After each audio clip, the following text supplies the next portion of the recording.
বন্ধুরা 10 মিনিট স্কুলে তোমাদেরকে স্বাগতম। আমি আবারও চলে আসলাম তোমাদের সামনে একটা মাস্টার ক্লাস নিয়ে, master class on CV writing. এই আজকে টোটাল লাইভ জুড়ে আমরা কথা বলবো কিভাবে সিভি ডেভেলপ করতে হয় সেটা নিয়ে। আমার দৃঢ় বিশ্বাস তোমরা অনেকেই হয়তো এখন গ্র্যাজুয়েশন করছো, ভার্সিটির ফার্স্ট ইয়ার বা সেকেন্ড ইয়ার থার্ড ইয়ারে হয়তো তোমরা পড়াশোনা করছো। সো আজকের কোর্সটা কিন্তু তোমাদের জন্য খুবই গুরুত্বপূর্ণ।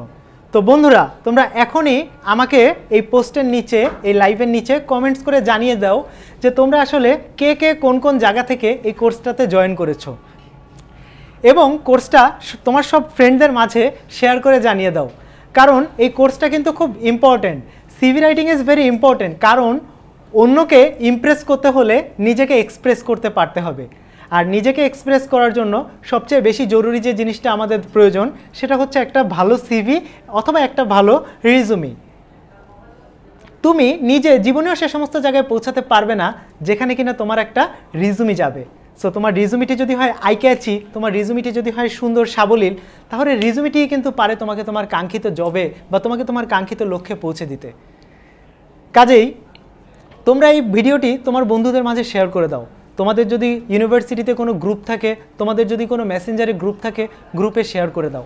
কারণ এই ভিডিওর মাধ্যমে আমি আজকে তোমাদের বিভিন্ন দিক নির্দেশনাগুলো দিব, কিভাবে একটা resume step by step develop করতে হয়। তোমাদেরকে এই টোটাল দিক নির্দেশনাগুলো আমি দিব। সো এই দিক নির্দেশনাগুলো হয়তো তোমাদের অনেকেরই জানা আছে, আবার হয়তো তোমাদের অনেকেই আমার কাছ থেকে আজকে হয়তো নতুনভাবে জিনিসগুলো জানতে পারবে। সো তোমরা যারা নতুনভাবে জানতে পারবে তারা যেন তোমাদের বন্ধুদেরকেও জানিয়ে দিতে পারো, এই জন্য ভিডিওটা সবার মাঝে শেয়ার করে দাও। আর কে কে কোন কোন জায়গা থেকে জয়েন করছো আমাকে জানাও। তোমাদের যদি কোনো প্রশ্ন থাকে, আমি যখন তোমাদের ক্লাসটা শুরু করব তখন তোমাদের কারো যদি কোনো প্রশ্ন থাকে, সহজেই তোমরা কমেন্ট বক্সে তোমাদের প্রশ্নটা করবে, আমি তোমাদের প্রশ্নগুলোর উত্তর দেওয়ার চেষ্টা করব।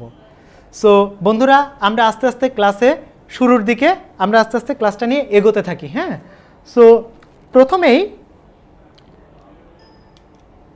প্রথমেই আমি তোমাদেরকে 5টা জিনিসের সঙ্গে পরিচিত করাচ্ছি। সো একটা জিনিসকে বলা হচ্ছে তোমার বায়োডাটা, সিভি, রিজুমি, প্রোফাইল এবং পোর্টফোলিও। এখন ধরো মামুন নামের একটা ছেলে, সে গ্র্যাজুয়েশন কমপ্লিট করেছে। গ্র্যাজুয়েশন কমপ্লিট করার পর তার প্রথম কাজ কি? হয়তো সে একটা জবে ঢুকবে, তার বাবা মার স্বপ্ন সে একটা জবে ঢুকবে। তার ভাই বা বোন হয়তো কানাডায় থাকে বা আমেরিকায় থাকে, সে আবার চাচ্ছে মামুন যেন হায়ার স্টাডির জন্য কানাডায় যায়। এদিকে মামুন আবার বিজনেস করতে চাচ্ছে, আবার মামুনের মামা মামুনকে বিয়ে দিতে চাচ্ছে, এবং তার জন্য মামুনের মামাকে মামুন একটা ডকুমেন্ট সাবমিট করতে, মামুনের মামা মামুনকে একটা ডকুমেন্ট সাবমিট করতে বলেছে। এখন তোমাদেরকে এই যে 4টা কেস আমি বললাম, একটা হচ্ছে বিয়ে, একটা হচ্ছে জব, একটা হচ্ছে হায়ার স্টাডিজ এবং আরেকটা হচ্ছে বিজনেস। এই 4টার জন্য মামুন কখন প্রোফাইল দিবে, কখন রিজুমি দিবে, কখন সিভি দিবে আর কখন বায়োডাটা নিবে, এটা তোমরা কে কে জানো? মামুন আসলে কাকে কোন ডকুমেন্ট দিবে তোমার কি মনে হয়? তোমাদের কারো যদি উত্তরটা জানা থাকে তাহলে দ্রুত কমেন্ট বক্সে শেয়ার করে আমাকে জানিয়ে দাও। কারো কারো উত্তর হয়তো ঠিক হবে, আর কারো যদি উত্তর ভুলও হয় চিন্তার কোনো কারণ নেই, কারণ আমি কিছুক্ষণের মধ্যেই তোমাদেরকে এটা জানিয়ে দিব যে আসলে কোন কোন পারপাসে আমাদের বায়োডাটা লাগছে, কখন আমাদের সিভি লাগছে, কখন আমাদের রিজুমি লাগছে আর কখন আমাদের প্রোফাইল লাগছে। তার আগে আমি একটু তোমাদেরকে তোমরা কারা কারা জয়েন করেছো আমি একটু দেখি। আসলে তোমরা অনেকেই এখন জয়েন করছো, আমি জানি তোমরা জয়েন করছো। যারা এই মাত্র জয়েন করলা তারাও ভিডিওটা তোমার বন্ধুদের মাঝে শেয়ার করে দাও, যাতে সবাই জানতে পারে, সবাই এই লাইভ ক্লাসটা সম্পর্কে জানতে পারে, সবাই নিজে সিভি ডেভেলপ করতে পারে। কারো যদি কোনো সিভি ডেভেলপ করা থাকে সেটাও তোমরা কমেন্ট বক্সে শেয়ার করতে পারো। কে কে কোন কোন জায়গা থেকে জয়েন করেছো আমাদের এই লাইভ ক্লাসটাতে তোমরা কমেন্ট বক্সে জানিয়ে দাও। আর আমি তোমাদেরকে যে প্রশ্নটা করেছিলাম যে মামুন আসলে কাকে বায়োডাটা দিবে, কাকে সিভি দিবে, কাকে রিজুমি দিবে এবং কাকে প্রোফাইল দিবে, এই প্রশ্নটার উত্তর কারা কারা করছো বলো। যে হায়ার স্টাডির জন্য মামুন আসলে কি দিবে, সিভি না রিজুমি না প্রোফাইল না বায়োডাটা, কমেন্ট বক্সে জানিয়ে দাও। সো আশা করি বন্ধুরা তোমরা অনেকেই ভিডিওটি শেয়ার করে ফেলেছো। আমরা ক্লাসে আরও সামনের দিকে এগোই। তোমাদেরকে বলে দিচ্ছি, তোমরা যারা কমেন্টস করেছো, যে অনেকেই আছে আমি দেখতে পাচ্ছি তোমরা অনেকেই হয়তো সঠিক কমেন্ট করেছো, আবার দুই একজন হয়তো কমেন্ট সঠিক করতে পারোনি। সো তোমরা যারা সঠিক কমেন্ট করতে পারোনি তাদের টেনশনের কিছু নেই। বায়োডাটা, আমি প্রথমে বলছি তোমাদের বায়োডাটা। বায়োডাটা হচ্ছে বিয়ের জন্য লাগে। সো মামুন বিয়ের জন্য যে ডকুমেন্টটা তৈরি করবে সেটাকে বলা হয় হচ্ছে বায়োডাটা। এখন বায়োডাটাতে আসলে কি কি জিনিস থাকতে হবে? বায়োডাটাতে থাকতে হবে মামুনের নাম, তার কন্ট্যাক্ট অ্যাড্রেস, তার পিতামাতার নাম, তারা কে কোথায় কি করছেন, তারা মামুনরা কত ভাই বোন, ভাইরা কে কোথায় কি করছেন, বোনরা কে কোথায় কি করছেন, ভাই অথবা বোনরা যদি বিবাহিত হয়ে থাকেন তাহলে তারাই বা কে কোথায়, তাদের স্ত্রী বা স্বামী এরা কে কোথায় কি জব করছেন, মামুনের কতগুলো চাচা মামা খালা ফুপু, ইভেন মামুন কোন কোন জায়গায় জব করেছে এবং মামুনের একাডেমিক ব্যাকগ্রাউন্ড কি। সো এই জিনিসগুলো থাকছে আমার কিসে? এই জিনিসগুলো থাকছে আমাদের বায়োডাটায়। সেকেন্ড, তোমরা অনেকেই হয়তো বুঝতে পারছো যে সিভিটা আসলে কোন কাজে লাগে। আমি তোমাদের অনেকের কমেন্টস দেখছি, অনেকের কমেন্টস হয়তো ঠিক হচ্ছে, দুই একজন আবার একটু হয়তো ভুল করে ফেলছো। যারা ভুল করছো সমস্যার কিছু নেই, কারণ এখনই আমি আবার তোমাদেরকে সঠিক উত্তরটি দিয়ে দিচ্ছি। CV is always use for academic purpose. একটা একাডেমিক লেভেলের থেকে আরেকটা একাডেমিক লেভেলে যাওয়ার জন্য যে ডকুমেন্টটা তৈরি করতে হয় সেটাকে বলা হয় হচ্ছে সিভি। লাইক তুমি এখন গ্র্যাজুয়েশন কমপ্লিট করেছো, তুমি এখন মাস্টার্স করবে, আবার তুমি এখন মাস্টার্স কমপ্লিট করেছো, তুমি এখন পিএইচডি করবে। The document that you will place to your professor to get scholarship for higher studies is called CV. এখন বন্ধুরা একটু চিন্তা করে দেখো তো, একজন প্রফেসরের জন্য আসলে কোন কোন ডকুমেন্টগুলো জরুরি? একজন প্রফেসর কি তোমার পার্ট টাইম ওয়ার্কিং এক্সপিরিয়েন্স দেখতে চাবে? তোমার এক্সট্রা কারিকুলাম অ্যাক্টিভিটিস দেখতে চাবে? না। একজন প্রফেসর তোমার কাছে খুঁজবে তোমার একাডেমিক ব্যাকগ্রাউন্ড, তোমার পড়াশোনা কেমন ছিল, তোমার রেজাল্ট কেমন ছিল, তুমি কি কি সাবজেক্টে পড়াশোনা করেছো, তোমার কি কি প্রজেক্টে তুমি কাজ করেছো, কি কি থিসিসে তুমি কাজ করেছো, তোমার কি কি জার্নাল পেপার বেরিয়েছে, তুমি কখনো কোনো কনফারেন্সে অ্যাটেন্ড করেছো কিনা। আলটিমেটলি একজন প্রফেসর কিন্তু এই জিনিসগুলোর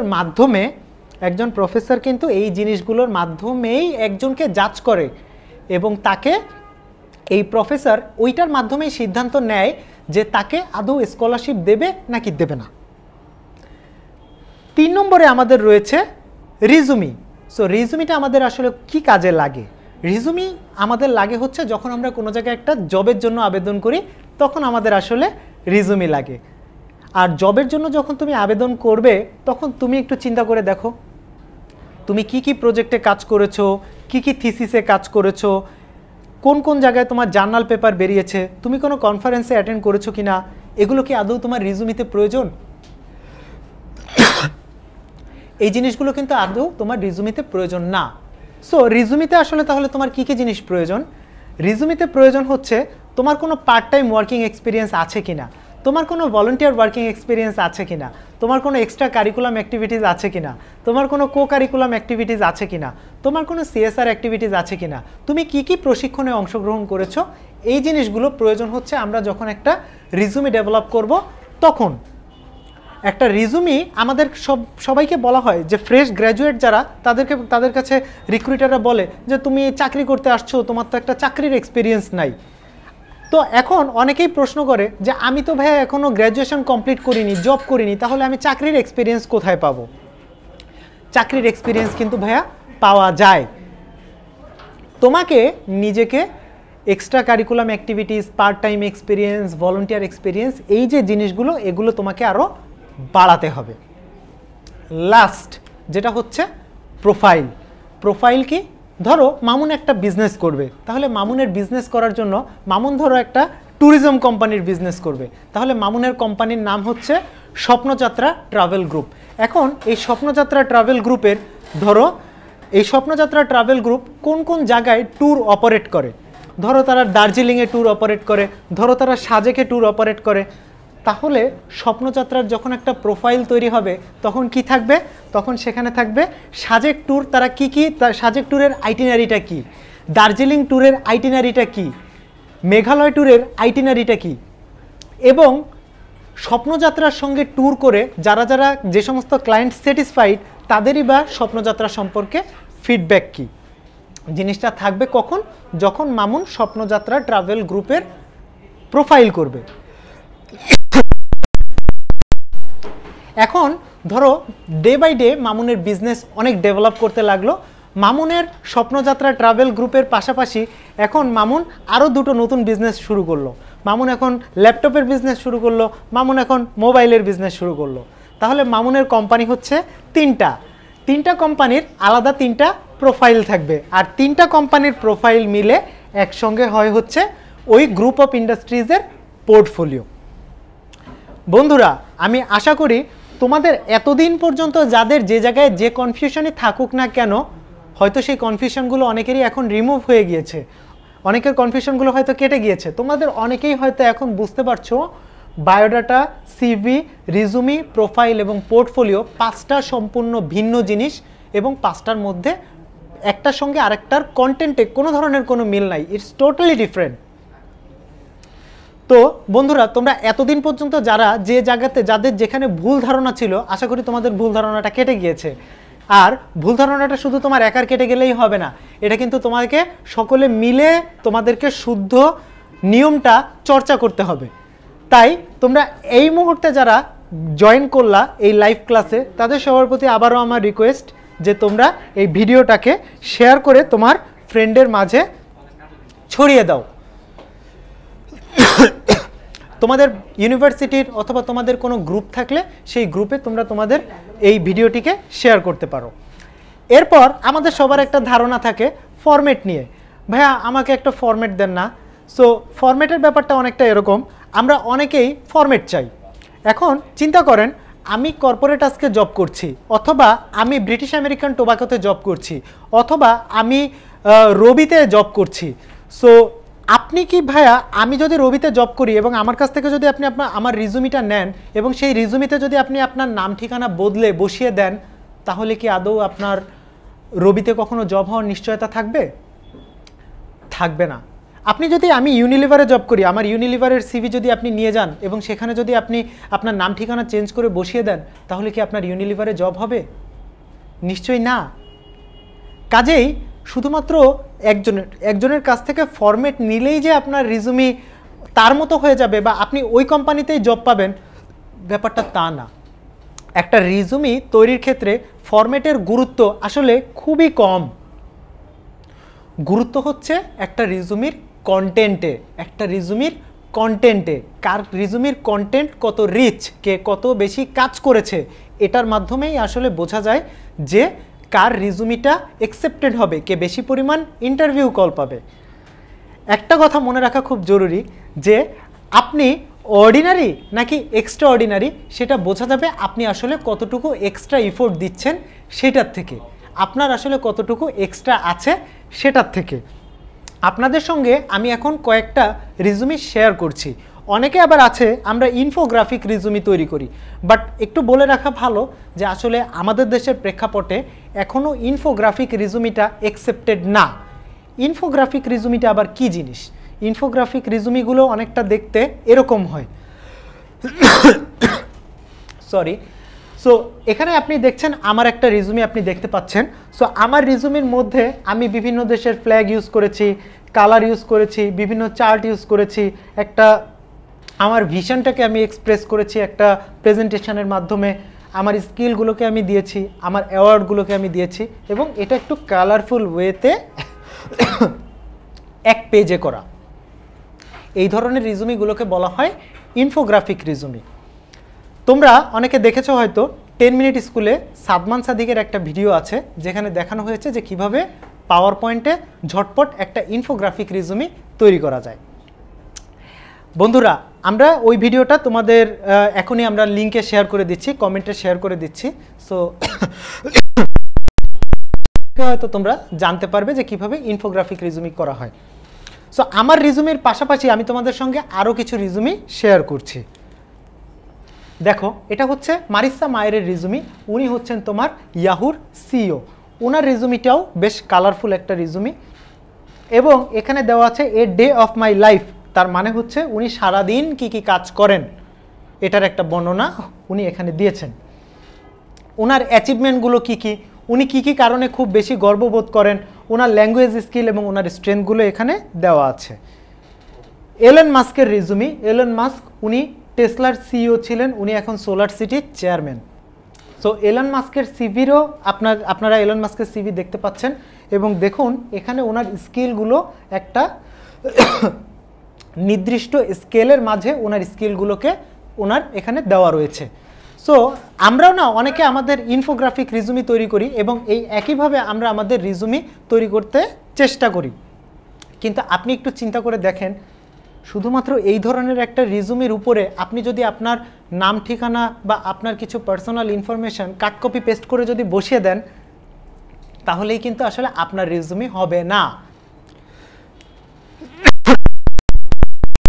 পিটার কিং নামে আরেকজন ভদ্রলোকের রিজুমি আপনার সঙ্গে শেয়ার করছি। সো এই রিজুমির মধ্যে আপনি দেখেন এই রিজুমিতেও ওনার 88 সাল থেকে আরম্ভ করে 2006 সাল পর্যন্ত ওনার কর্মপরিকল্পনাগুলো কিভাবে ওনার কী কী অ্যাচিভমেন্ট আছে এই জিনিসগুলো কিন্তু এই রিজুমির মধ্যে দেওয়া আছে। সো তোমাদের কারো যদি এখন ইনফোগ্রাফিক রিজুমি তৈরি করা থাকে তোমরা তোমাদের রিজুমিটাকে আমাদের সঙ্গে কমেন্টে শেয়ার করতে পারো। আর এই মুহূর্তে তোমরা যারা এই ভিডিওটিতে জয়েন করলা তারাও ভিডিওটিকে শেয়ার করে দাও, যাতে করে তোমাদের বন্ধুরা এবং তোমাদের ক্লাসে যারা পড়ছে তোমাদের সহপাঠী জুনিয়র সিনিয়র সবাই যেন এই মেসেজগুলো পায়। অথবা তোমরা যদি চাও তোমরা কিন্তু এই যে তোমাদেরকে আমি যে রিজুমিগুলো দেখালাম এতক্ষণ পর্যন্ত, এলন মাস্কের রিজুমি, মারিসা মায়ের রিজুমি, পিটার কিংয়ের রিজুমি, এগুলো তোমরা কিন্তু গুগল করলেও পেয়ে যাবে। কিন্তু প্রশ্ন সেখানে না, প্রশ্ন হচ্ছে এই ধরনের রিজুমির মধ্যে নিজের নাম ঠিকানা মোবাইল নাম্বার চেঞ্জ করে যদি বসিয়ে দেই তাহলে কি আমি একজন পিটার কিং হয়ে যাব? তাহলেই কি আমি একজন মারিসা মায়ের হয়ে যাব? তাহলেই কি আমি একজন এলন মাস্ক হয়ে যাব? না। সো আলটিমেটলি একটা রিজুমি যখন ডেভেলপ করা হয় তখন থাকতে হয় সেখানে কন্টেন্ট। এখন এই কন্টেন্টগুলো নিয়ে আমরা সামনের ভিডিওগুলোতে কথা বলছি। তার আগে আমি তোমাদের সঙ্গে একটা রিজুমির কিছু কিছু ভুলগুলো আমি তোমাদের সঙ্গে শেয়ার করি। আমরা না যখন একটা রিজুমি তৈরি করি তখন আমাদের কিছু কিছু জিনিস কিছুটা আনপ্রফেশনাল হয়ে যায়। কেমন যেমন ধরেন আপনি আপনার রিজুমিটা যে ডেভেলপ করলেন, আপনার রিজুমিটার টার্গেটেড কাস্টমারকে আপনার একজন রিক্রুইটার, তার মানে আপনি এই মুহূর্তে কোনো জব করছেন না, আপনি একজন রিক্রুইটারের কাছে আপনার রিজুমিটা প্লেস করছেন। উনি হয়তো আপনার কর্মদক্ষতার উপরে ভিত্তি করে বা আপনার রিজুমিটা দেখে উনি আপনাকে ইন্টারভিউর জন্য কল করবেন। একটা জিনিস মনে রাখা খুব জরুরি, একজন মানুষ জীবনেও সেসব জায়গায় পৌঁছাতে পারে না যেখানে কিনা তার রিজুমি পৌঁছায়। আর রিজুমিটি যদি কোয়ালিটিফুল হয় তাহলে রিজুমিই কিন্তু পারে আপনাকে আপনার কাঙ্ক্ষিত জবের লক্ষ্যে পৌঁছে দিতে। সো আপনি যখন একটা রিজুমি তৈরি করবেন, রিজুমির মধ্যে যদি এরকম চাকা, হকি স্টিক, হেডফোন এই ধরনের ছবির মাধ্যমে যদি আপনার ইন্টারেস্টগুলো প্রকাশ করা হয় তাহলে ইট লুকস ভেরি আনপ্রফেশনাল। আমরা অনেকে রিজুমি তৈরি করি, আমাদের ইমেল আইডিগুলো ঠিক থাকে না, আনপ্রফেশনাল ইমেল আইডি আমরা ইউজ করি। কীরকম? dustupachi@gmail.com, kalakaitor@hotmail.com। বন্ধুরা, এই ধরনের ইমেল আইডিগুলো কিন্তু খুবই রিডিকুলাস। এখন তোমাদের প্রশ্ন জাগতে পারে যে ভাইয়া তাহলে আমরা কি ধরনের মেইল আইডি ইউজ করব? তোমরা মেইল আইডি ইউজ করতে পারো, তোমাদের নাম যদি হয় বিল্লা মামুন, তাহলে তোমরা মেইল আইডি করতে পারো billa.mamun@gmail.com, অর্থাৎ তোমার নামের প্রথম শব্দ, তোমার নামের দ্বিতীয় শব্দ ডট, তোমার নামের দ্বিতীয় শব্দ @gmail.com বা yahoo.com, যেটা ইউজ করো। বন্ধুরা, তোমাদের কার কার মেইল আইডি কি? কারো কি এই ধরনের কোনো রিডিকুলাস মেইল আইডি আছে? তোমাদের মেইল আইডিগুলো আমাদের কমেন্ট বক্সে তোমরা শেয়ার করে দাও, যে কারো কোনো রিডিকুলাস মেইল আইডি থাকলে আমরা যেন তোমাদেরকে জানিয়ে দিতে পারি যে এই মেইল আইডিটা কারেক্ট না। এরপর তোমাদের অনেকেই মোবাইল নাম্বার যে অ্যাড করা হয়, এই মোবাইল নাম্বারের পাশে আমাদের কান্ট্রি কোডটা থাকে না, আমরা কান্ট্রি কোড উল্লেখ করতে ভুলে যাই, which is very important. Please country code উল্লেখ করবে। একটা রিজুমি যখন তুমি তৈরি করবে, রিজুমিতে অবশ্যই তোমার স্কাইপ আইডিটা দিতে হবে, তোমার লিঙ্কডইন আইডিটা দিতে হবে। আর তোমরা হয়তো জেনে থাকবে 10 মিনিট স্কুলে লিঙ্কডইনের উপরে আমাদের একটা টোটাল কোর্স আছে। আমার একটা টোটাল কোর্স আছে, সেখানে মনে হয় 12টা বা 13টার মতো ভিডিও আছে। কিভাবে লিঙ্কডইন প্রোফাইল ডেভেলপ করতে হয়, কিভাবে অল স্টার প্রোফাইল ডেভেলপ করতে হয়, লিঙ্কডইন কিভাবে চালাতে হয়, সব কিছু বলা আছে। লিঙ্কডইন জিনিসটা আজকে যারা প্রথমবারের মতো শুনছো, লিঙ্কডইন নামটা আজকে যারা প্রথমবারের মতো শুনছো তারা এই ভিডিওটি দেখে তোমাদের লিঙ্কডইন প্রোফাইলটা ডেভেলপ করে নাও। আর এই লিঙ্কডইন প্রোফাইল চালানো কোনো কঠিন কাজ না, এটা কিন্তু আলটিমেটলি একটা ফেসবুকের মতোই। ফেসবুকে আমরা কি করি, ফেসবুকে হচ্ছে আমরা আমাদের ফ্রেন্ডস অ্যান্ড ফ্যামিলির সঙ্গে আমাদের যে অ্যাক্টিভিটিসগুলো আছে এগুলো আমরা ফেসবুকে শেয়ার করি, আর আমাদের প্রফেশনাল লাইফে আমরা যা করি সেটা আমাদেরকে শেয়ার করতে হবে লিঙ্কডইনে। এই হচ্ছে আলটিমেটলি ফেসবুক এবং লিঙ্কডইনের মধ্যে মেইন পার্থক্য। বন্ধুরা, তোমরা এখন কারা কারা জয়েন করলে? যারা এই মুহূর্ত থেকে যারা ভিডিওটিতে জয়েন করেছো, যারা বিভিন্ন ব্যস্ততার কারণে হয়তো এখনও পর্যন্ত ভিডিওটিতে জয়েন করতে পারোনি, যারা মাত্র জয়েন করলা, ভিডিওটি শেয়ার করে তোমার বন্ধুদের মাঝে ছড়িয়ে দাও, যাতে করে এই গুরুত্বপূর্ণ মেসেজগুলো তোমাদের বন্ধুরাও যেন পেতে পারে। একটা রিজুমি তুমি যখন আপডেট করবে তখন কিন্তু শুধুমাত্র যে একটা রিজুমি আপডেট করা তা না, এখনকার সময় কিন্তু বিভিন্ন জব পোর্টালগুলো তৈরি হয়েছে। সো এরকম বাংলাদেশের সবচেয়ে রিনাউন্ড জব পোর্টাল হচ্ছে বিডি জবস। আর বিডি জবসে একটা অ্যাকাউন্ট কিভাবে ক্রিয়েট করতে হয় তা নিয়েও কিন্তু আমাদের 10 মিনিট স্কুলে একটা কমপ্লিট কোর্স আছে। সেই কোর্সের লিঙ্কটাও আমরা তোমাদেরকে কমেন্ট বক্সে শেয়ার করে দিচ্ছি। তোমরা যারা আজকে রিজুমি ডেভেলপ করার কোর্সটা করলা, তারা যখন রিজুমিটা তোমাদের ডেভেলপ হয়ে যাবে তখন এই রিজুমিটাকেই আবার কাট কপি পেস্ট করে তোমরা যেন বিডি জবসে ডেভেলপ করতে পারো, তোমাদের বিডি জবস অ্যাকাউন্টটা যেন ডেভেলপ করতে পারো। সো বিডি জবস অ্যাকাউন্ট কীভাবে ডেভেলপ করতে হয় এই জিনিসটা কিন্তু স্টেপ বাই স্টেপ আমরা আমাদের 10 মিনিট স্কুলের আরেকটি কোর্সে দেখিয়ে দিয়েছি। বন্ধুরা, আমরা এখন তাহলে আরেকটু সামনের দিকে যাই যে আমাদের রিজুমির ভুলগুলো কি কি। আমরা যখন একটা রিজুমি তৈরি করি একই ক্যারিয়ার অবজেক্টিভ দিয়ে সব জায়গাতেই আমরা রিজুমি পাঠাই, which is a very big mistake. এক এক কোম্পানির রিকোয়ারমেন্ট এক এক রকম, এক এক জব সার্কুলারে এক এক জিনিসের কথা হয়তো বলা হয়ে থাকে। সো যে কোম্পানিতে যে সার্কুলারে যেখানে যেটা বলা হচ্ছে তোমাকে কিন্তু ওই অনুযায়ী সার্কুলারের সঙ্গে সঙ্গতি রেখে তোমাকে তোমার রিজুমির ক্যারিয়ার অবজেক্টিভটা প্রত্যেকবার চেঞ্জ করতে হবে। তুমি যখন যে ছবিটা তোলো, আমাদের সবারই একটা ভুল হয়, আমরা যখন আমাদের রিজুমিতে যে ছবিটা তুলি এই ছবিটা তোলার ক্ষেত্রে অনেকে দেখা যায় কলেজের থেকে পাশ করার সময় যে ছবিটা তোলা হয় ওই ছবিটা দিয়েই গ্র্যাজুয়েশন কমপ্লিট করার পরে জবের জন্য আমরা অ্যাপ্লাই করি, হুইচ ইজ ভেরি ইনকারেক্ট, রং। কেন? কারণ তোমার চেহারার মধ্যে একটা ম্যাচিউরিটি এসেছে, এই ম্যাচিউরিটিগুলো কিন্তু আমরা বুঝতে পারবো না যতক্ষণ না পর্যন্ত তোমার লেটেস্ট ছবি না যাবে। সো একটা রিজুমি তুমি যখন তৈরি করবে অবশ্যই তোমার লেটেস্ট ছবি দিবা। লেটেস্ট ছবি দেওয়া মানে আবার এই না যে তুমি সেলফি তুললা, অথবা লেটেস্ট ছবি দেওয়া মানে এই না যে তুমি কোনো একটা বিয়েবাড়িতে গিয়ে বিয়েবাড়ির ছবি দিলা। ব্যাপারটা কিন্তু আনপ্রফেশনাল হয়ে গেল, because you are planning to take an entry in the professional world. So professional বিশ্বে আনপ্রফেশনাল ওয়েতে তো আর প্রফেশনাল বিশ্বে প্রবেশ করাটা সেটাও তো আবার একটা আনপ্রফেশনাল আচরণ হয়ে গেল, তাই না? সো এটা কিন্তু করা যাবে না। তোমাদেরকে সুন্দর একটা ছবি তুলতে হবে। ছবিটা কীরকম হবে? তোমরা যারা ছেলেরা ছবি তুলবা, ছেলেরা তোমরা সাদা রঙের শার্ট পরতে পারো, পেছনের ব্যাকগ্রাউন্ডটা হোয়াইট রাখতে পারো এবং কালো রঙের একটা টাই পরতে পারো যাতে করে জিনিসটা খুব সুন্দর ফুটে ওঠে। মেয়েরা সাদা শাড়ি অথবা সাদা রঙের 3 পিস পরতে পারো, পেছনে ব্যাকগ্রাউন্ডটা হোয়াইট রাখবে। রিজুমি রাইটিংয়ের ক্ষেত্রে একটা কথা সবসময় মনে রাখবে, what is simple that is beauty, what is simple that is beauty. Simple একটা রিজুমি তৈরি করা এটাই কিন্তু আলটিমেটলি তোমার আলটিমেট গোল। আর রিজুমি কোনো ফরম্যাট দিয়ে কখনো ইউনিক হয় না, রিজুমি ইউনিক হয় কন্টেন্ট দিয়ে। কাজেই কার কন্টেন্ট কত রিচ এটাই বলে দিবে আসলে তার ইন্টারভিউ কল পাওয়ার সম্ভাবনা কতটা বেশি অথবা কতটা কম। রিজুমি তৈরির ক্ষেত্রে আমাদের আরেকটা যেটা ভুল হয়, অনেক সময় আমরা বানান, গ্রামারেটিক্যাল মিস্টেক এই ধরনের কিছু জিনিস আমাদের থেকে থাকে, স্পেলিং মিস্টেক আমাদের হয়। এই জিনিসগুলো যেন আমাদের না হয় এটা আমাদের খেয়াল রাখতে হবে। এক এক জায়গায় এক এক ফরম্যাট ইউজ করা যাবে না, প্রথম থেকে আরম্ভ করে শেষ পর্যন্ত একই ফরম্যাট হতে হবে, একই ফন্ট হতে হবে, একই কালার হতে হবে। কালার কোনো আজে বাজে কালার, লাল, নীল, হলুদ এই ধরনের কোনো কালার রিজুমিতে ইউজ করাটা কিন্তু একটা আনপ্রফেশনাল আচরণ। কাজেই এই ধরনের কাজও করা যাবে না। তোমাদের আরও অনেকের প্রশ্ন আসতে পারে, ভাইয়া রিজুমিটা কত পেজের হওয়া উচিত? তোমাদেরকে এই প্রশ্নটার উত্তর আমি দিচ্ছি। যারা তোমরা এখন ফ্রেশার আছো, ফ্রেশার থেকে আরম্ভ করে 10 বছর পর্যন্ত ওয়ার্কিং এক্সপিরিয়েন্স থাকা পর্যন্ত রিজুমি হতে হবে 2 পেজের। আর 10 বছর থেকে আরম্ভ করে 35 বছর পর্যন্ত যাদের ওয়ার্কিং এক্সপিরিয়েন্স হবে তাদের রিজুমি হবে ম্যাক্সিমাম 3 পেজের। 3 পেজের উপরে কোনো রিজুমি হওয়া চলবে না, কারণ একটা রিজুমি যখন একজন রিক্রুটার দেখেন তখন তুমি ম্যাক্সিমাম উনি 10 থেকে 15 সেকেন্ড পর্যন্ত সময় দেন একটা রিজুমি দেখে জাজ করার জন্য। এই 10 থেকে 15 সেকেন্ডের মধ্যেই তোমাকে তোমার রিক্রুটারকে বোঝাতে হবে যে না, you are the correct person, তোমাকেই আসলে ইন্টারভিউর জন্য কল করা উচিত। এই যে একটা ফিল একজন রিক্রুটারের মধ্যে এনে দেওয়া, এটাই কিন্তু একটা রিজুমির main target. Why should the recruiter call you for the interview? তোমার রিজুমিতে এই প্রশ্নের উত্তর কি আছে?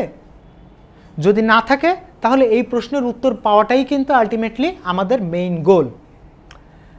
বন্ধুরা, কোর্স করতে গিয়ে তোমাদের এই যে লাইভ ক্লাসে তোমাদের কারো মনে যদি কোনো প্রশ্ন এসে থাকে, তোমাদের কারো যদি কোনো কোয়েশ্চেন থেকে থাকে, তাহলে সেটা তোমরা আমাদের কমেন্ট বক্সে জানিয়ে দাও। ভিডিওটি তোমার ফ্রেন্ডদের সঙ্গে শেয়ার করে দাও। এইমাত্র যারা জয়েন করলে তারা, আমরা এখনও ক্লাসে আমরা শুধুমাত্র সিভি রিজুমির মধ্যে পার্থক্যগুলো আলোচনা করেছি, কিন্তু আমরা এখনই আস্তে আস্তে আরও ডিপে যাব। কিভাবে একটা রিজুমি তৈরি করতে হয় সেটাকে আমরা আরও ডিপে গিয়ে দেখব যে আসলে কিভাবে আমাদের একটা রিজুমি ডেভেলপ করতে হয়। সো আরও আমরা যখন সামনে প্রসিড করছি, এবং এই মুহূর্তে তোমরা যারা জয়েন করছো তারা বন্ধুরা ভিডিওটি শেয়ার করে তোমাদের সবার মাঝখানে ছড়িয়ে দাও। Resume writing is very important. কেন? কারণ হচ্ছে একজন ফ্রেশ গ্র্যাজুয়েট 4 বছরে গ্র্যাজুয়েশন কমপ্লিট করা, এটার চেয়ে বেশি গুরুত্বপূর্ণ হচ্ছে সে গ্র্যাজুয়েশন কমপ্লিট করাকালীন সময়ে কি কি কাজ করেছে এটাকে সুন্দর এবং সাবলীলভাবে প্রকাশ করা। সো তুমি যে কাজগুলো করেছো, এই কাজগুলো যদি সুন্দরভাবে তুমি প্রকাশই করতে না পারো, তাহলে তুমি যদি নিজেকে ঠিকভাবে এক্সপ্রেসই করতে না পারো, তাহলে তুমি অন্যকে ইমপ্রেসটা করবে কিভাবে? এজন্যই কিন্তু আমরা বলে থাকি যে নিজেকে সাবলীলভাবে রিক্রুটারের সামনে প্রেজেন্ট করাটা, এটা আলটিমেটলি সবচেয়ে বেশি চ্যালেঞ্জিং এবং সবচেয়ে বেশি গুরুত্বপূর্ণ। তো বন্ধুরা, তোমরা এই মুহূর্তে কে কে জয়েন করলা, তোমরা তোমাদের বন্ধুদের সঙ্গে ভিডিওটা শেয়ার করো। আমরা তাহলে আরেকটু সামনের দিকে যাচ্ছি। দেখো, তোমরা যখন একটা রিজুমি ডেভেলপ করো, অনেকে এই ধরনের চার্ট, অনেকে এই ধরনের, এটাকে কি বলা যেতে পারে যে গোল গোল এই জিনিসগুলো তোমরা অনেকে ইউজ করে থাকো হয়তো। সো এই জিনিসগুলোও কিন্তু আনপ্রফেশনাল, এই জিনিসগুলো ইউজ করবা না please. What is simple that is beauty, সবসময় মাথায় রাখবে একটা রিজুমি ডেভেলপ করার সময়, what is simple that is beauty. So আমরা পরবর্তীতে যাচ্ছি কিভাবে একটা সিভি ডেভেলপ করতে হবে। সো আমরা প্রথমেই বলেছিলাম যে সিভির মূল উদ্দেশ্যকে, সিভিটা আমরা কাকে দিচ্ছি?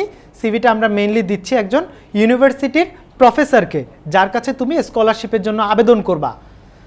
তোমার কোন কোন বন্ধুরা এখন স্কলারশিপের কথা ভাবছে? তোমার কোন কোন বন্ধুরা বাইরে পড়াশোনা করতে যাওয়ার কথা ভাবছে? বন্ধুরা, তাদেরকে ট্যাগ করো। তাদেরকে এই যে স্লাইডটা তোমাদেরকে আমি দেখাচ্ছি, এই স্লাইডটার স্ক্রিনশট নাও। স্ক্রিনশটটা নিয়ে তাদেরকে ইনবক্সে জানাও, তাদেরকে শেয়ার করো, অথবা তাদের নাম কমেন্টে তাদেরকে ট্যাগ করে দাও, যাতে করে তারা এই মুহূর্ত থেকে এই ক্লাসে অ্যাড হতে পারে, এবং কিভাবে বাহিরে অ্যাপ্লাই করার সময় তাদেরকে কিভাবে সিভি ডেভেলপ করতে হবে এটা যেন তারা জানতে পারে।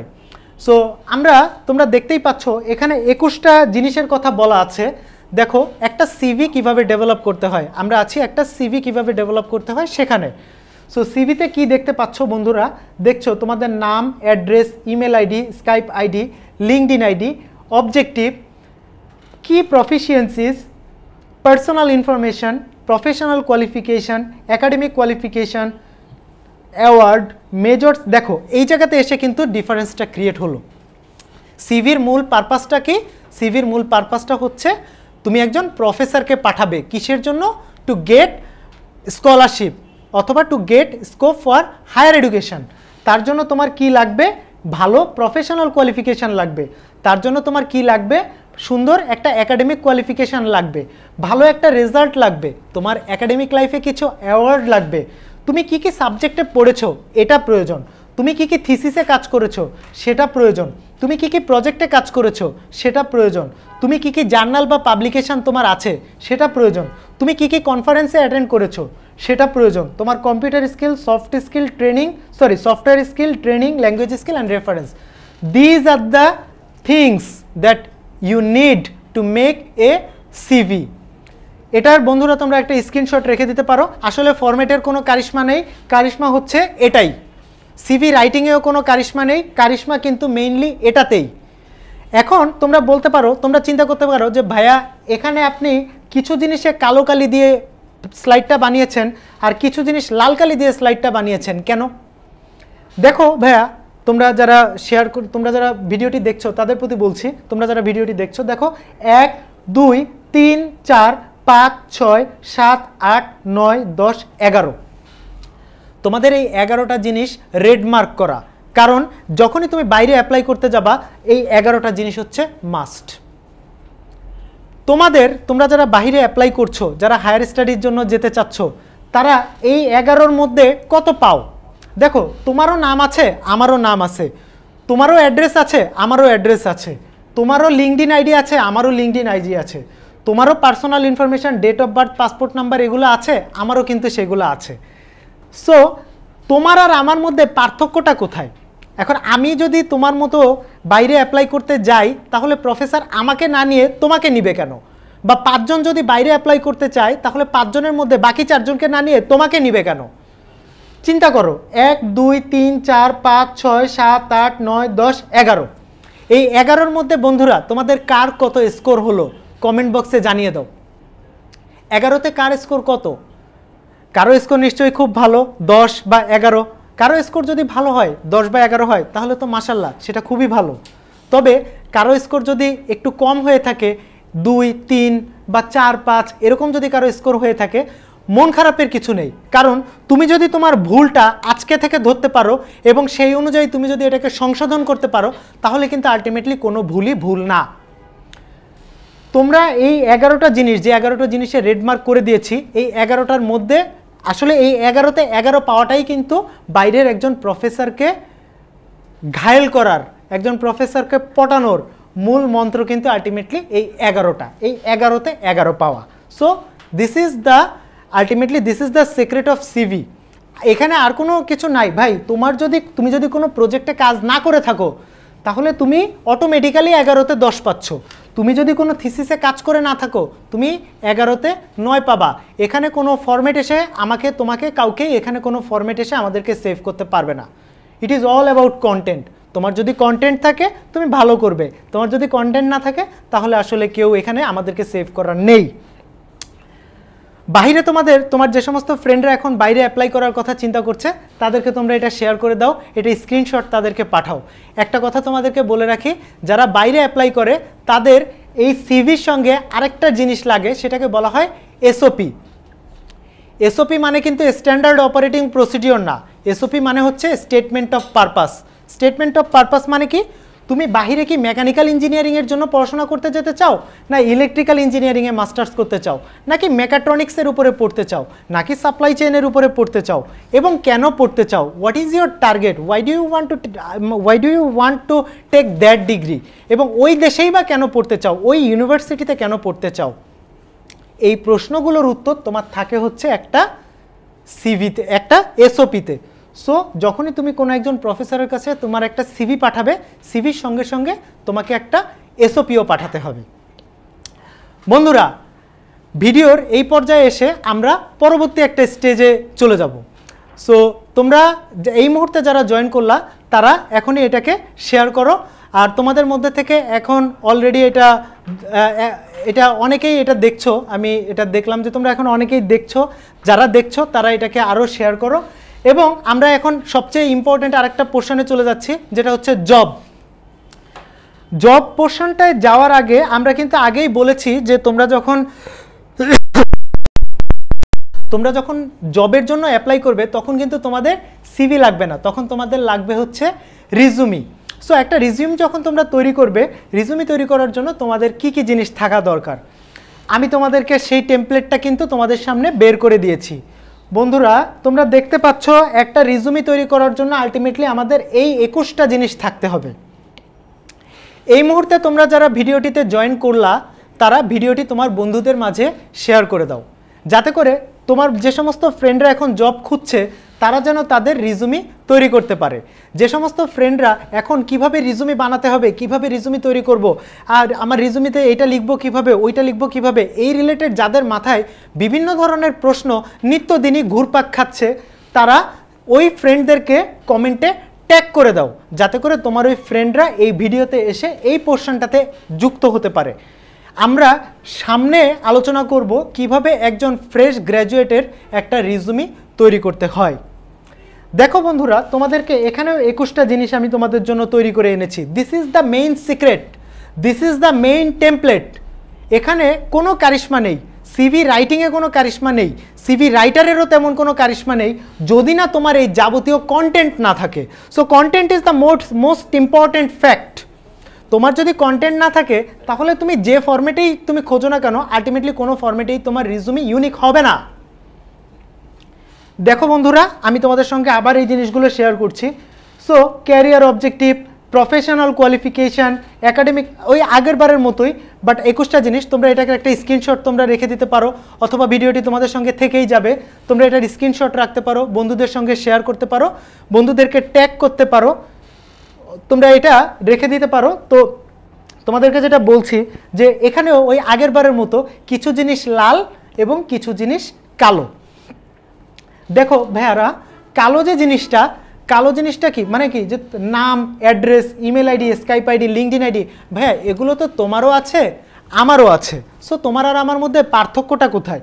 তোমার আমার মধ্যে পার্থক্য কিন্তু এই রেড মার্ক জিনিসগুলোতে। বন্ধুরা, এখানেও তোমাদেরকে 1 2 3 4 5 6 7 8 9 10 11টি জিনিস আমি তোমাদেরকে এখানে মার্ক করে দেখিয়েছি।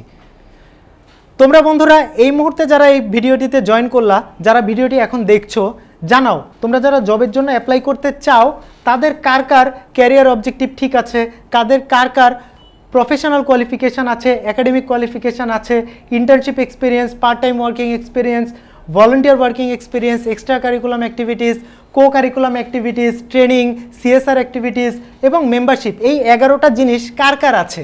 11তে 11 পাচ্ছ কে? যারা 11তে 11 পাচ্ছ কমেন্টে জানাও, এবং তাদের জন্য আমার অলরেডি একটা বিগ কনগ্রাচুলেশন যে তোমরা 11তে 11 পেয়েছো। যারা 11তে 10 পেয়েছো তাদেরকেও কনগ্রাচুলেশন। যারা 9 8 7 পাচ্ছ তারাও ভালো, কিন্তু যারা এর থেকে একটু বিলো স্কোর করছো, মন খারাপের কোনো কারণ নেই। কারণ 10 মিনিট স্কুলের এই ভিডিও, এটা তোমাদেরকে এখান থেকে তোমাকে কেউ শাস্তিও দিচ্ছে না, এখান থেকে কেউ তোমাকে কোনো তিরস্কারও করছে না। এটা তোমার জন্য এটা তোমাকে ধরিয়ে দেওয়া হচ্ছে, তোমার ভুলটা তোমার নজরে এনে দেওয়া হচ্ছে যে তোমার এই জায়গাগুলোতে ডেভেলপ করা উচিত।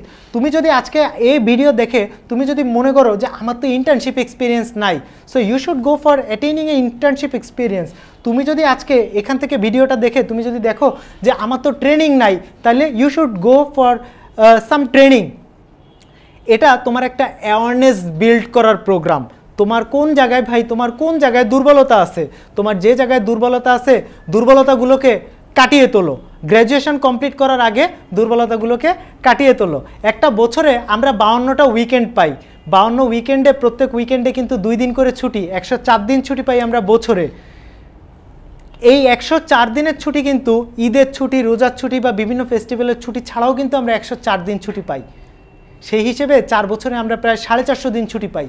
কিন্তু এই 450 দিন ছুটিতে আমরা কি কাজে লাগাই? আমরা কি আমাদের প্রফেশনাল কোয়ালিফিকেশান, একাডেমিক কোয়ালিফিকেশান এগুলো কি আমরা অ্যাটেইন করতে পারি? সরি, অনেকেই হয়তো আমরা এটা করতে পারি না। সো যারা আমরা এটা করতে পারি না তাদের জন্য কিন্তু এই লাইভ ক্লাসটা একটা পাঞ্চের মতো। নিজেই নিজেকে একটা পাঞ্চ দাও, নিজেই নিজেকে একটা তাগিদ দাও যে আমার তো এই জিনিসগুলো নাই, আমার তো এই জিনিসগুলো করা দরকার, আমার তো ট্রেনিং নাই, আমার তো ট্রেনিং করা দরকার। কোনো অজুহাত দিয়ে কোনো লাভ নাই, কারণ আলটিমেটলি যারা 11তে 11 পাবা, কেউ যদি 11তে 11 পাও তাহলে নিশ্চয়ই যে 11তে 5 পাচ্ছ তাকে তো নিশ্চয়ই ইন্টারভিউতে আমি কল করব না, স্বাভাবিক। সো এটা তো তোমরা বুঝতেই পারছো। এখন আসো যে তোমাদেরকে যে জিনিসগুলো বললাম, যে জিনিসগুলো রিজুমিতে বেশি ইম্পর্টেন্ট, এই জিনিসগুলো নিয়ে আমরা আরেকটু ডিটেইলে দেখি যে প্রফেশনাল কোয়ালিফিকেশান বলতে আমরা আসলে কি বুঝি। লাইক তুমি এখন একটা গ্র্যাজুয়েশন করছো, তুমি এখন মেকানিক্যাল ইঞ্জিনিয়ারিংয়ের উপরে গ্র্যাজুয়েশন করছো, দেশের কোনো একটা নামী ইউনিভার্সিটি থেকে তুমি গ্র্যাজুয়েশন করছো। তাই বলে কি তুমি কম্পিউটার সায়েন্সের উপরে একটা ডিপ্লোমা করতে পারবা না? তাই বলে কি তুমি সফটওয়্যারের উপরে কোনো একটা শর্ট কোর্স করতে পারবা না? তাই বলে কি তুমি একটা নতুন জিনিস তুমি কি শিখতে পারবা না? তাই বলে কি তুমি ফটোগ্রাফির উপরে একটা কোর্স করতে পারবা না? ব্র্যান্ডিংয়ের উপরে একটা কোর্স করতে পারবা না? এইচআরের উপরে একটা কোর্স করতে পারবা না? সেলস মার্কেটিংয়ের ট্রেনিং করতে পারবা না? These are all called professional qualification. So তুমি গ্র্যাজুয়েশন করছো, দ্যাট ইজ ফাইন, বাট গ্র্যাজুয়েশনের পাশাপাশি তোমাদেরকে এরকম supply chain management, project management, তারপরে হচ্ছে তোমার হিউম্যান রিসোর্স ম্যানেজমেন্ট, এই যে বিভিন্ন যে সেক্টরগুলো আছে, আসলে যে যে সেক্টরে যেতে চাও, ইভেন্ট ম্যানেজমেন্ট, প্রোগ্রাম ম্যানেজমেন্ট, হ্যাঁ, কেউ যদি আবার খবর পড়তে চাও তোমরা সেই লাইনেও যেতে পারো। আসলে যে যে ধরনের প্রফেশনাল কোয়ালিফিকেশান, যার যেটা ভালো লাগে তোমরা সেই প্রফেশনাল কোয়ালিফিকেশানগুলো অর্জন করতে পারো। বন্ধুরা, তোমরা এই মুহূর্তে কারা কারা ভিডিওটিতে জয়েন করলে তারা তোমাদের বন্ধুদের সঙ্গে ভিডিওটি শেয়ার করে দাও, যাতে সবার মাঝে ভিডিওটি ছড়িয়ে যায় এবং সবাই যেন জানতে পারে তোমাদের কার কার প্রফেশনাল কোয়ালিফিকেশান আছে। আমি একটু দেখতে চাচ্ছিলাম, তোমরা যদি একটু কষ্ট করে কমেন্টে জানাতা যে তোমরা আসলে কে কে কী প্রফেশনাল কোয়ালিফিকেশান, কী প্রফেশনাল কোর্স তোমরা করেছো। কেউ কি কোনো পিজিডি কোর্স করেছো কিনা, কেউ কি কোনো 6 মাসের ডিপ্লোমা কোর্স করেছো কিনা, মফস্বলে যারা থাকো কে কে কোন কোন জায়গায় থাকো, কারা রাজশাহীতে, চট্টগ্রামে বা বিভিন্ন পার্বত্য এলাকায়, কক্সবাজার বা বিভিন্ন রিমোট এলাকায় কারা কারা থাকো, তাদের কি প্রফেশনাল কোয়ালিফিকেশান আছে বন্ধুরা তোমরা যদি একটু কমেন্টে জানাতে, তাহলে হয়তো আমার দেখলে খুব ভালো লাগতো। এবং তোমরাই কিন্তু আসলে আমাদের জন্য একটা অনুপ্রেরণা, কারণ তোমরা ঢাকার বাইরে থেকেও, তোমরা দেশের বাইরে মানে ঢাকার বাইরে থেকেও, বিভিন্ন রিমোট এলাকায় থেকে, বিভিন্ন মফস্বলে থেকেও তোমরা কিন্তু এই যে প্রফেশনাল কোয়ালিফিকেশানগুলো যে অর্জন করছো, এটা কিন্তু আলটিমেটলি তোমাদের সচেতনতার ফল। এবং তোমরা যে সচেতন, তোমরা যে তোমাদের ক্যারিয়ার পরিকল্পনা করছো, তোমরা যে তোমাদের ক্যারিয়ার নিয়ে কনশাস, এটা দেখলে, এটা জানলেও কিন্তু আমাদের খুব ভালো লাগে। এরপরে বন্ধুরা আমরা চলে যাচ্ছি ইন্টার্নশিপ এক্সপিরিয়েন্সে। বন্ধুরা, আমরা প্রত্যেকে অ্যাডাল্ট হই 18 বছর বয়সে। সো 18 বছর বয়সে আমরা প্রত্যেকে ম্যাচিউরড, কিন্তু 18 বছর বয়সের পর থেকেই কিন্তু আমাদের অ্যাটলিস্ট নিজেদের খরচ নিজেদের চালিয়ে নেওয়া উচিত, নিজেদের গরজে নিজেদেরকে কোনো না কোনো একটা কাজে সম্পৃক্ত হওয়া উচিত। কিন্তু আমি যদি এখন কাউকে দোষ দেই যে আমার দেশের এইটা ভালো না, আমার দেশের ওইটা ভালো না, আমি এইটা করতে পারি না, আমি সেইটা করতে পারি না, তাহলে কিন্তু আলটিমেটলি হয় না। একটা জিনিস লক্ষ্য করবে, আমি এই যে তোমার দিকে ফিঙ্গার দিলাম, তোমার দিকে যে আঙ্গুল তাক করলাম, একটা আঙ্গুল তোমার দিকে, বাকি 3টে আঙ্গুল কিন্তু আমার দিকে, বাকি সবগুলো আঙ্গুল কিন্তু আমার দিকে। কাজেই অন্যকে দোষ দেওয়ার আগে আলটিমেটলি আমাদের নিজেকে জাজ করা উচিত। আমি কেন কোনো কাজে ইনভলভ হই না, কেন কোনো কাজ করি না। আমাদের অনেকেই আমরা একটা ভুল করি, আমরা ইন্টার্নশিপের সময়টাকে খুব মজা করে কাটাই, খুব হেলা করে কাটাই। হয়তো যে কোম্পানিতে আমাদের ইন্টার্নশিপের ব্যবস্থা করা হয় সেখানে গিয়ে হয়তো অ্যাটেন্ডেন্স দিয়ে চলে আসি, অথবা নীলক্ষেতের থেকে হয়তো একটা রিপোর্ট কালেক্ট করে আমরা দিয়ে দেই। কিন্তু ইন্টার্নশিপ কিন্তু ভেরি ইম্পর্ট্যান্ট। এবং তুমি বিশ্বাস করবা হয়তো, যেটা হচ্ছে যে কিছুদিন আগে আমার এক রিলেটিভ অস্ট্রেলিয়া থেকে 3 সপ্তাহের জন্য ঢাকায় এসেছিলেন, এবং 3 সপ্তাহের জন্য উনি বাংলাদেশে বেড়াতে এসেও উনি একটা কোম্পানিতে ইন্টার্নশিপ করে গিয়েছেন। বাইরের দেশগুলোতে কেউ কিন্তু একবার ইন্টার্নশিপ করে না, 7 বার 8 বার 10 বার ইন্টার্নশিপ করে। যখনই বন্ধ পায়, যখনই সুযোগ পায়, যখনই সময়টাকে কাজে লাগানোর মতো একটা স্কোপ পায়, যখনই দেখে যে সামনে একটা অবসর সময় আসছে, তখনই তারা নিজ উদ্যোগে কোনো না কোনো একটা কোম্পানিতে জয়েন করে, নিজেকে কোনো না কোনো একটা কাজের সঙ্গে সম্পৃক্ত করে। কোনো একটা দোকানে কাজ করো, কোনো একটা রেস্টুরেন্টে কাজ করো, কোনো একটা ওয়ার্কে, কোনো একটা ডিপার্টমেন্টাল স্টোরে কাজ করো, যেখানে ইচ্ছা কাজ করো, বসে থাইকো না। কারণ তোমার একটা এক্সপেরিয়েন্স আসা দরকার। তুমি কিন্তু একজন অ্যাডাল্ট, তোমার কিন্তু 18 বছর হয়ে গিয়েছে। তোমার এখন উচিত নিজের খরচ নিজে চালানো এবং ফ্যামিলিকে কন্ট্রিবিউট করা। বাসার থেকে টাকা নেওয়াটা কিন্তু একজন ম্যাচিউরড লোকের কিন্তু জিনিসটা করা সাজে না। আর চারপাশে অনেক ধরনের স্কোপ আছে, সো তোমাকে এটা খোঁজা উচিত, তোমার সেই কাজে সম্পৃক্ত হওয়া উচিত। ইন্টার্নশিপ ফার্স্ট ইয়ার শেষে তোমরা যখন বন্ধ পাও তখন ইন্টার্ন করো, সেকেন্ড ইয়ার শেষে তোমরা যখন বন্ধ পাও তখন ইন্টার্ন করো। সময়টা কিন্তু হেলাফেলায় কাটিও না, কারণ ইউনিভার্সিটির এই যে 4টা বছর খুব গুরুত্বপূর্ণ বছর, কিন্তু খুব গুরুত্বপূর্ণ সময়। এরপরে আমরা চলে আসছি পার্ট টাইম ওয়ার্কিং এক্সপিরিয়েন্সে। পার্ট টাইম ওয়ার্কিং এক্সপিরিয়েন্স কি, যেমন ধরো তুমি হয়তো একটা ইউনিভার্সিটি থেকে গ্র্যাজুয়েশন করছো, তুমি হয়তো একটা ইউনিভার্সিটিতে পড়ছো, তোমার ক্লাস হচ্ছে সকাল 8টা থেকে দুপুর 1টা পর্যন্ত। এখন দুপুর 1টার দিকে ক্লাস ছুটি হয়ে গেলে তুমি দুপুর 3টা থেকে রাত 8টা পর্যন্ত একটা রেস্টুরেন্টে তুমি ওয়েটারের কাজ করো। সো কি হচ্ছে, একটা দিনের একটা পার্টিকুলার টাইম, মানে হচ্ছে যেটা পার্ট টাইম, দিনের একটা particular time is called part time, that is called your part time working experience. That means একটা দিনের 3 থেকে 4 ঘন্টা বা 5 ঘন্টা তুমি কন্টিনিউয়াসলি একটা প্রতিষ্ঠানকে সময় দিচ্ছ, that is called your part time working experience. বন্ধুদের কার কার পার্ট টাইম ওয়ার্কিং এক্সপিরিয়েন্স আছে তোমরা কমেন্টে জানিয়ে দাও, এবং কোথায় কাজ করছো সেটাও জানিয়ে দাও। দেখতে পারলে আমাদেরও খুব ভালো লাগবে যে না, তোমাদের হাত ধরেই কিন্তু আলটিমেটলি আমাদের দেশ এগিয়ে যাচ্ছে। এরপর আসে আমাদের হচ্ছে volunteer working experience. Volunteer working experience কাকে বলে? যেমন ধরো তোমার ইউনিভার্সিটিতে হয়তো বড় ধরনের একটা ইভেন্ট হচ্ছে, তুমি হয়তো সেই ইভেন্টে ভলান্টিয়ার হিসেবে কাজ করছো।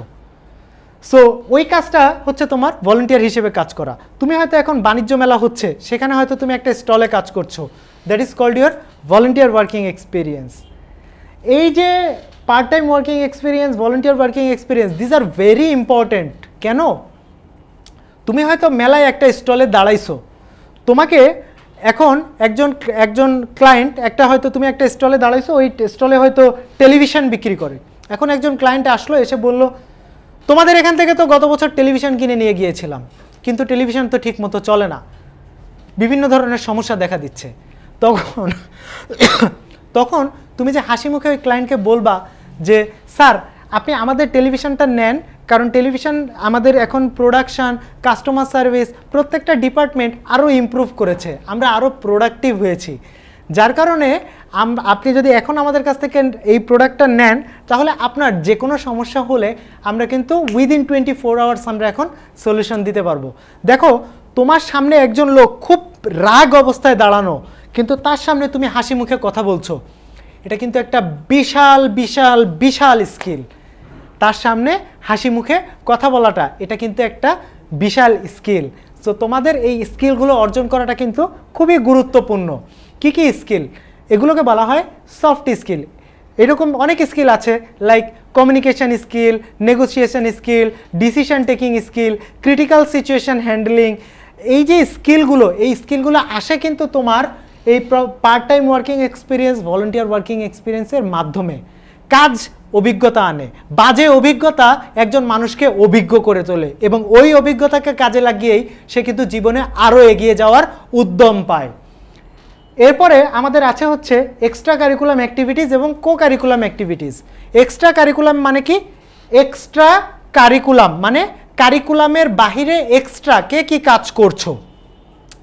লাইক তুমি হয়তো ভালো ডিবেট করো, তুমি হয়তো ভালো উপস্থাপনা করো, তুমি হয়তো ভালো কবিতা আবৃত্তি করো, তুমি হয়তো ভালো গান করো। সো এই যে জিনিসগুলো, যেগুলো কি তোমার পড়াশোনার বাহিরে, এক্সট্রা পড়াশোনার বাহিরের কার্যক্রম, এগুলোকে বলা হয় হচ্ছে তোমার এক্সট্রা কারিকুলাম অ্যাক্টিভিটিস। আর কো কারিকুলাম অ্যাক্টিভিটিস কি? লাইক তুমি হয়তো এখন বিজনেস রিসার্চের উপরে একটা কোর্স করছো। এই বিজনেস রিসার্চের উপরে কোর্সটা তুমি যখন করছো, তখন হয়তো তোমাকে বলা হলো যে impact of digital education in the development of education system in Bangladesh. যে এই যে ডিজিটাল এডুকেশনটা, এটা বাংলাদেশের শিক্ষা ব্যবস্থা উন্নতিতে কী ধরনের ভূমিকা রাখছে, এটার উপরে তুমি একটা রিসার্চ করবা। তাহলে ওইটা কিন্তু তোমার বিজনেস রিসার্চ সাবজেক্টের সঙ্গে যার কারণে এটাকে বলা হচ্ছে কো কারিকুলাম অ্যাক্টিভিটিস। সো এরপরে হচ্ছে ট্রেনিংয়ের মানে হচ্ছে প্রশিক্ষণ। একজন মানুষ প্রশিক্ষিত হওয়াটা খুব বেশি গুরুত্বপূর্ণ। কি কি প্রশিক্ষণ নিব ভাইয়া? অনেকেই হয়তো এই প্রশ্নটা করতে পারো। সবচেয়ে বেশি জরুরি যেটা, তোমাদের এক্সেলের ট্রেনিং করা, পাওয়ার পয়েন্টের ট্রেনিং করা, কমিউনিকেশনের ট্রেনিং করা। অন্যকে ইমপ্রেস করতে হলে নিজেকে এক্সপ্রেস করতে পারতে হবে।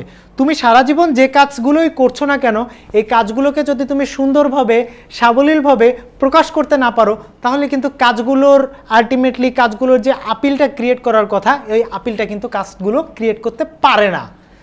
যার জন্য এই ট্রেনিংগুলো তোমরা করতে পারো। কারো যদি কোনো পার্টিকুলার ফিল্ডে ইন্টারেস্ট থাকে, কেউ যদি ফটোগ্রাফিতে ইন্টারেস্টেড হও, কেউ যদি অন্য কোনো কাজে ইন্টারেস্টেড হও, ইন্টেরিয়ার ডিজাইনের কাজে কেউ যদি ইন্টারেস্টেড হও, সো ট্রাভেল গাইড হিসেবে কেউ যদি ইন্টারেস্টেড হও, তো তোমরা আসলে যে লাইনে ইন্টারেস্টেড তোমরা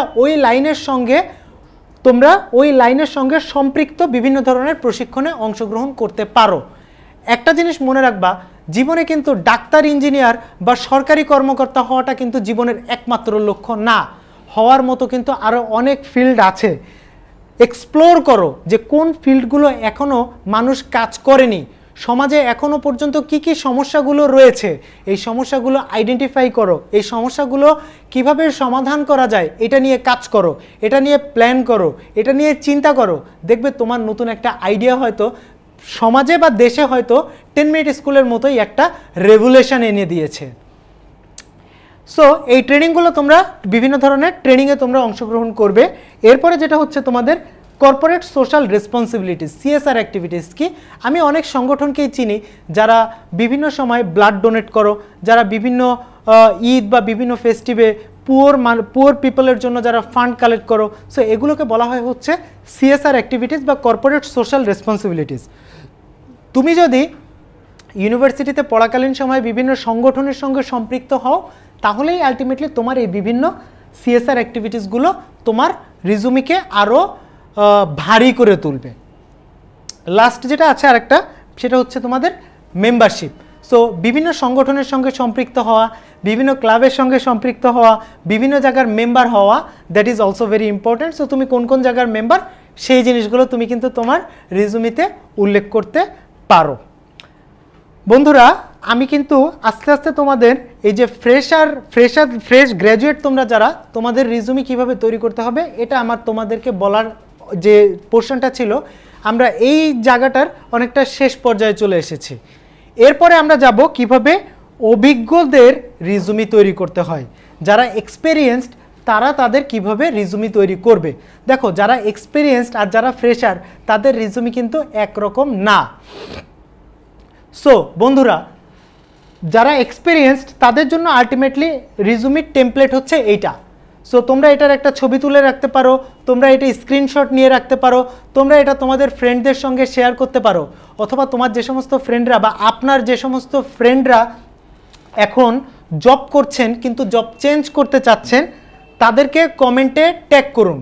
নতুন যে সমস্ত বন্ধুরা জয়েন করছেন ভিডিওটিকে তারা শেয়ার করে সবার মাঝে ছড়িয়ে দিন এবং এটাকে ছবি তুলে আপনার ফ্রেন্ডদের মাঝে শেয়ার করে দিন, যাতে করে আপনার যে ফ্রেন্ডরা এখন জব খুঁজছে তারা যেন এই জিনিসগুলো সম্পর্কে জানতে পারে। এই জায়গাতে আমরা আলোচনা করব কিভাবে একজন এক্সপেরিয়েন্সড মানুষের রিজুমি ডেভেলপ করা যায় সেই বিষয়টাতে। সো আপনারা দেখতে পাচ্ছেন আসলে খুব বেশি পার্থক্য নেই, পার্থক্য হচ্ছে ওয়ার্কিং এক্সপিরিয়েন্সের জায়গাটাতে। সো ওয়ার্কিং এক্সপিরিয়েন্সগুলোই বা আমরা কিভাবে তৈরি করব আমরা সেটা দেখছি। ওয়ার্কিং এক্সপিরিয়েন্স লেখার জন্য আমাদেরকে একটা ফর্মুলা রয়েছে, ফর্মুলাটাকে বলা হয় হচ্ছে স্মার্ট ফ্যাক্টর। স্মার্ট ফ্যাক্টর বলতে আমরা কি বুঝি আপনারা দেখতেই পাচ্ছেন। SMART means S for specific, M for measurable, A for achievable, R for realistic and T for time bounded. তার মানে কি? তার মানেটা হচ্ছে, আমি আপনাদেরকে কিছু উদাহরণ দিচ্ছি। ধরুন আমি ভাত খাই, এই স্টেটমেন্টের মাধ্যমে আপনি কি বুঝলেন? আপনি বুঝলেন আমি হয়তো শুধু ভাতই খাই। এখন আমি যদি বলি আমি 3 বেলা ভাত খাই, আমি যদি বলি আমি সকালে, দুপুরে এবং রাতে ভাত খাই, আমি যদি বলি আমি সকাল 8টায়, দুপুর 2টায় এবং রাত 10টায় ভাত খাই। এখন দেখুন, আমি ভাত খাই ভার্সেস আমি সকাল 8টায়, দুপুর 2টায় এবং রাত 10টায় ভাত খাই, দুটো স্টেটমেন্ট কিন্তু আপনার এক হলো না। সো লাস্ট স্টেটমেন্টটা কিন্তু অনেক বেশি স্পেসিফিক। সো আপনার রিজুমিটা হতে হবে হচ্ছে এরকম স্পেসিফিক। আমার আম্মা প্রত্যেক দিন 5 জনের জন্য 5 রকমের তরকারি রান্না করে। আমার আম্মা প্রত্যেক দিন 5 জনের জন্য 50 রকমের তরকারি রান্না করে। আমার আম্মা প্রত্যেক দিন 50 জনের জন্য 5 রকমের তরকারি রান্না করে। 3টা স্টেটমেন্ট কিন্তু এক না। আমি সেলস অ্যান্ড মার্কেটিং হ্যান্ডেল করি। কিসের সেলস অ্যান্ড মার্কেটিং হ্যান্ডেল করি? বাদামের নাকি বিমানের? If I don't mention it specifically, তাহলে আমার রিক্রুটার কিভাবে বুঝবে যে আমি আসলে কোন সেলস অ্যান্ড মার্কেটিংটা আমি হ্যান্ডেল করি? নেগোশিয়েটিং উইথ কাস্টমার, সবাই তো আমরা জীবনে চলার পথে নেগোশিয়েট করছি। Negotiating with customer is not important, important is how much you have saved in the favour of the company by doing negotiation with your client. Preparing report, একটা কোম্পানিতে তো একজন সিকিউরিটি গার্ডকেও রিপোর্ট প্রিপেয়ার করতে হয়, একজন সিইওকেও report prepare করতে হয়। So actually what type of report you are preparing? How many report you are preparing? Are you preparing report on daily basis or weekly or at the end of the month or at the end of the year? It will distinguish you from the rest of the candidate. কাজেই তুমি কেন আলাদা, তুমি কেন unique, তুমি কেন সেরা, তোমাকে কিন্তু এই জিনিসটাকে স্পেসিফিক্যালি আর 10 জনের থেকে তোমাকে আলাদা করে দিতে হবে। আমি তোমাদেরকে এই যে স্মার্ট স্টেটমেন্টটা, এই স্মার্ট স্টেটমেন্টের পরে তোমরা এই স্মার্ট স্টেটমেন্টের মাধ্যমে তোমরা তোমাদের রিজুমির যে জব রেসপন্সিবিলিটিজের যে জায়গাগুলো আছে এই জায়গাগুলো লিখবে। তবে আপনাদের মধ্যে যারা এক্সপেরিয়েন্সড, যারা এখন জয়েন করছেন, তাদের জন্য সবচেয়ে গুরুত্বপূর্ণ ফ্যাক্টর রিজুমিতে যেটা হচ্ছে সেটা হলো আপনার স্টার ফ্যাক্টর। বন্ধুরা, তোমরা এই মুহূর্তে যারা জয়েন করলা তারা কিভাবে রিজুমির অ্যাচিভমেন্ট লিখতে হয় আমরা এখন সেটা নিয়ে কথা বলবো।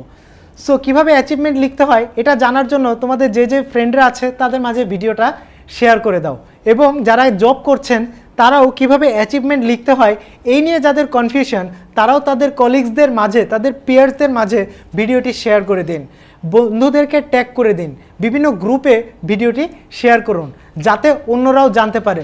একটা কথা মনে রাখবেন, শেয়ারিং ইজ কেয়ারিং। আমরা স্টার ফ্যাক্টরটাতে আবার ব্যাক করি। সো স্টার ফ্যাক্টরের মধ্যে বলা হয়েছে যে S for situation, T for target, A for action, R for result. Sorry, এখানে একটা ভুল হয়েছে, এটা এম এর জায়গায় এটা টি হবে, S T A R star, T for target, S for situation, T for target, A for action, R for result. It means what was the situation of your company when you joined? What are the target that you set? What are the action plan that you developed? And what is the result now? আপনার কারণে আপনার কোম্পানিতে কি কি উন্নতি হয়েছে, আপনার কারণে আপনার কোম্পানিতে কি কি জিনিস চেঞ্জ এসেছে, আপনি কোম্পানিতে কোন কোন নতুন জিনিস ইন্ট্রোডিউস করেছেন, আপনি আপনার কোম্পানিতে কোন কোন নতুন জিনিস ইনিশিয়েট করেছেন, কি কি জিনিস আপনি ইমপ্লিমেন্ট করেছেন, কি কি জিনিস আপনি অটোমেট করেছেন, কি কি জিনিস আপনি চেঞ্জ করেছেন, কি কি জিনিস আপনি পরিবর্তন করেছেন, কি কি জিনিস আপনি পরিবর্ধন করেছেন, এই টোটাল জিনিসটা কিন্তু আপনার অ্যাচিভমেন্টে আসতে হবে। এরপর আমি আপনাদেরকে দেখাচ্ছি সিভি কিলার। আচ্ছা, এখন অনেকেই মনে করতে পারেন এই জিনিসগুলোকে কেন সিভি কিলার বলা হয়।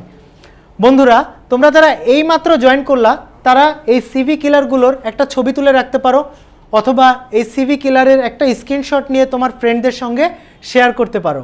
সিভি কিলার মানে কি? These are the phrases that will kill your CV, that will kill your resume. এই ফ্রেজগুলো আলটিমেটলি কখনোই তোমার রিজুমিতে থাকা যাবে না। কেন? কারণ দেখো, প্রথম আমি তোমাদেরকে দেখাচ্ছি, মোট 13টা আছে সিভি কিলার। বলে রাখা ভালো, একটা সিভি কিভাবে ডেভেলপ করতে হয়, সিভির পাওয়ারফুল ওয়ার্ডগুলো কি কি, সিভির কিলার ফ্রেজগুলো কি কি, সিভির বোরিং ফ্রেজগুলো কি কি, এর প্রত্যেকটা জিনিস নিয়ে আমাদের কিন্তু 10 মিনিট স্কুল ব্লগে ডিটেল রাইট আপ আছে। সো আজকের ভিডিওটি যারা দেখে, যাদের কাছে মনে হলো যে আরও কিছু কিছু জায়গায় হয়তো ছোট জায়গায় কনফিউশন, যেগুলো হয়তো ভাইয়া শেয়ার করতে পারছি না শর্ট টাইমের কারণে, তারা কিন্তু ব্লগগুলো যখন পড়বে, আমার যে ব্লগগুলো আছে 10 মিনিট স্কুলে, আমাকে আবিদ নিয়াজ নামে পাওয়া যাবে হয়তো 10 মিনিট স্কুলে। সো ওই ব্লগগুলোর মাধ্যমে, ওই ব্লগগুলো পড়েও কিন্তু তোমরা এই জিনিসটার ডিটেইল জানতে পারবে। সো আমি তোমাদের সঙ্গে আস্তে আস্তে শেয়ার করি। ফার্স্ট ওয়ান হচ্ছে ক্যান ডু এনি ওয়ার্ক। ভাইয়া, ক্যান ডু এনি ওয়ার্ক তুমি লিখতে পারবে না, তুমি আসলে কি কি কাজ জানো তোমাকে এটা স্পেসিফিক করতে হবে। ইজ রিকোয়ার্ড, তোমার কি প্রয়োজন, ইট ডাজন্ট ম্যাটার, ম্যাটার হচ্ছে তুমি কোম্পানিকে কি দিতে পারবে। রেজাল্ট ওরিয়েন্টেড প্রফেশনাল, সবাই তো ভাইয়া result oriented professional, why you are special, why you are unique, why you are the best, এটা কিভাবে বুঝবো আমি। সিকিং, লুকিং ফর, সার্চিং, এগুলো। তারপরে হচ্ছে securing, position, bottom line oriented, works well with all level staff, cross functional team, more than 10 years experience or X years of experience. তারপরে হচ্ছে superior, proven, strong work ethic, এই যে কথাগুলো না, এই কথাগুলো আসলে সবাই ব্যবহার করে, যার কারণে তুমি কেন আর 10 জনের চেয়ে আলাদা এটা কিন্তু বোঝা যাচ্ছে না। এই জন্য এই যে ফ্রেজগুলো, এগুলোকে বলছি আমরা সিভি কিলার। এই কিলার ফ্রেজগুলো তোমার রিজুমিতে থাকা চলবে না। সো তোমরা এখন যারা জয়েন করলা তারা এই কিলার ফ্রেজগুলোর একটা স্ক্রিনশট তোমরা রেখে দিতে পারো এবং এটা তোমার ফ্রেন্ডদের সঙ্গে বা তোমাদের গ্রুপে তোমরা এটা শেয়ার করে দিতে পারো। তোমার যে সমস্ত ফ্রেন্ডরা সিভি রাইটিং নিয়ে আরও ইন ডেপথে জানতে চায় তারা 10 মিনিট স্কুলের ব্লগগুলো তোমরা দেখতে পারো। আমার সিভি রাইটিং রিলেটেড যে ব্লগগুলো আছে তোমরা ব্লগগুলো দেখতে পারো এবং তোমরা তোমাদের যে সমস্ত ফ্রেন্ডদের যে পড়া যারা এই যে ইয়েগুলা তোমাদের সবগুলো কিন্তু কমেন্টে জানিয়ে দেওয়া হচ্ছে। আমাদের 10 মিনিট স্কুলের যে ভাইয়ারা আছেন, তোমাদের যে ভাইয়ারা আছেন, ভাইয়ারা কিন্তু প্রত্যেকটা জিনিস কমেন্টে দিয়ে দিচ্ছে। সো তোমরা কমেন্টেই কিন্তু সবগুলো জিনিস পেয়ে যাচ্ছ এবং তোমরা এখনও যারা জয়েন করছো, যেখান থেকে জয়েন করছো, তোমরা কে কোথা থেকে জয়েন করছো সেটা জানাও এবং বন্ধুদের মাঝে শেয়ার করো। তোমরা যত বেশি শেয়ার করবে তত বেশি কিন্তু এই মেসেজগুলো, এই না জানা জিনিসগুলো মানুষের মাঝে আরও বেশি পরিমাণে ছড়িয়ে যাবে। যাদেরই যে ভুলগুলো হয়ে থাকে না কেন, ভুলগুলো কিন্তু তারা তত বেশি সংশোধন করার সুযোগ পাবে। সো আমরা পরের জিনিসটাতে যাই। পরেরটা হচ্ছে সিভির পাওয়ারফুল ওয়ার্ড। সিভির পাওয়ারফুল ওয়ার্ড নিয়েও আমাদের 10 মিনিট স্কুলের ব্লগে ডিটেইল লেখা আছে, তোমরা সেখান থেকে পাবে। তারপরেও আমি তোমাদেরকে বলে দেই যে সিভির পাওয়ারফুল ওয়ার্ডগুলো কি কি। Solved, promoted, overs, improved, adapted, positivity, initiated, planned, managed, lead, innovative, trained, build, introduced, strengthened, direct, persuaded, organised, projected, assessed. বন্ধুরা, তোমাদের অনেকের মনে প্রশ্ন হতে পারে যে ভাইয়া আমি তো বারবার সিভি ড্রপ করি, রিজুমি ড্রপ করি, বাট আমি তো যথাযথ পরিমাণের ইন্টারভিউ কল পাই না। অনেকের মনে তোমাদের প্রশ্ন আসতে পারে যে আমি যে শতবার সিভি ড্রপ করছি কেন পাচ্ছি না।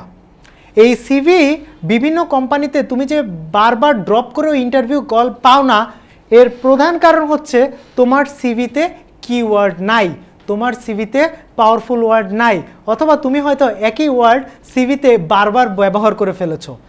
সো এই যে পাওয়ারফুল ওয়ার্ডগুলো, এই পাওয়ারফুল ওয়ার্ডগুলো তুমি যখন তোমার রিজুমিতে ইউজ করবে তখন একজন রিক্রুটার যখন পাওয়ারফুল ওয়ার্ড ধরে ধরে 1000টা সিভির মধ্যে থেকে একজন ক্যান্ডিডেটকে যখন সার্চ করে তখন কিন্তু সহজেই সেটাকে বের করে আনা সম্ভব। বন্ধুরা, কিভাবে হাজার হাজার রিজুমির মাঝ থেকে তোমার রিজুমিটা সর্ট করা হয়, সিভি কিভাবে সর্ট করা হয়, কিভাবে হাজার হাজার রিজুমির মাঝখান থেকে একজন রিক্রুটার তার কাঙ্ক্ষিত ক্যান্ডিডেটকে খুঁজে নেন, এই রিলেটেড কিন্তু আমাদের 10 মিনিট স্কুলের বিডি জবসের যে কোর্সটা আছে সেখানে আমাদের ডিটেইল ভিডিও দেওয়া আছে, যেখানে আমি দেখিয়েছি যে কিভাবে কিওয়ার্ড ধরে ধরে সার্চ করতে হয়। তোমরা যদি বিডি জবসের ফুল কোর্সটা দেখো তাহলে কিন্তু তোমরা এই ভুলগুলো তোমাদের সংশোধন হয়ে যাবে। আর আমাদের 10 মিনিট স্কুলের যে তোমাদের যে ভাইয়ারা আছেন, ভাইয়ারা কিন্তু এখনই কমেন্ট বক্সে তোমাদেরকে বিডি জবসের ওই ভিডিওটার লিঙ্ক তোমাদের সঙ্গে শেয়ার করে দিচ্ছে।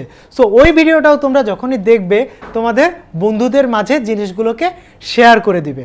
সো সিভির পাওয়ারফুল ওয়ার্ডগুলো তুমি পাচ্ছ আরও ডিটেইলে 10 মিনিট স্কুল ব্লগে, এবং কিভাবে হাজার হাজার রিজুমির মধ্যে থেকে তোমার রিজুমিটা বাছাই হয় সেটা তুমি পাচ্ছ আমাদের বিডি জবসের যে কোর্সটা রয়েছে সেই কোর্সের একটা ভিডিওতে ডিটেইল দেখানো হয়েছে যে কিভাবে কিওয়ার্ড ধরে ধরে সার্চ করা হয়।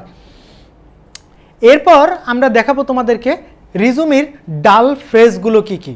বন্ধুরা, আজকেই তোমরা যারা রিজুমির ডাল ফ্রেজের সঙ্গে পরিচিত হইলা তারা এটার একটা ছবি তুলে রাখতে পারো, তারা এটার একটা স্ক্রিনশট তুলে রাখতে পারো, তারা তোমাদের বন্ধুদের সঙ্গে জিনিসটাকে শেয়ার করতে পারো। আমাদের এখান থেকেও বন্ধুরা তোমার এটা ছবি তুলে কমেন্ট বক্সে তোমাদের সঙ্গে শেয়ার করে দেওয়া হচ্ছে। সো এগুলো তোমরা করতে পারো। আচ্ছা, এখন তোমাদের অনেকের মনে প্রশ্ন হতে পারে যে ভাইয়া এই ফ্রেজগুলোকে কেন ডাল ফ্রেজ বলা হচ্ছে। এই ফ্রেজগুলোকে ডাল ফ্রেজ বলার কারণ হলো, যেমন ধরো তুমি একটা কাজ কমপ্লিট করেছো, so I have completed A work, এখন তুমি লিখলা সাকসেসফুলি কমপ্লিটেড দ্য ওয়ার্ক। এই যে সাকসেসফুলি ওয়ার্ডটা, দিস ইজ কল্ড দ্য ডাল ফ্রেজ। এই ওয়ার্ডটা কিন্তু তোমার কাজটা যে কমপ্লিট হয়েছে এটাতে বাড়তি কোনো জোর দেয় না।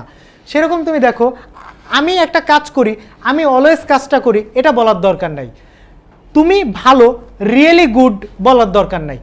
তুমি লিটারালি তারপরে হচ্ছে absolutely, amazing, very, responsible for, actually, so good, excellent, এই যে ধরনের কথাগুলো, এগুলো না আসলে একঘেয়েমি লাগে, ডাল লাগে, বোরিং লাগে। সো এই কারণে এই ফ্রেজগুলোকে রিজুমির ডাল ফ্রেজ বলা হয়, এবং এই ফ্রেজগুলো যেন আমরা কেউ রিজুমিতে ইউজ না করি।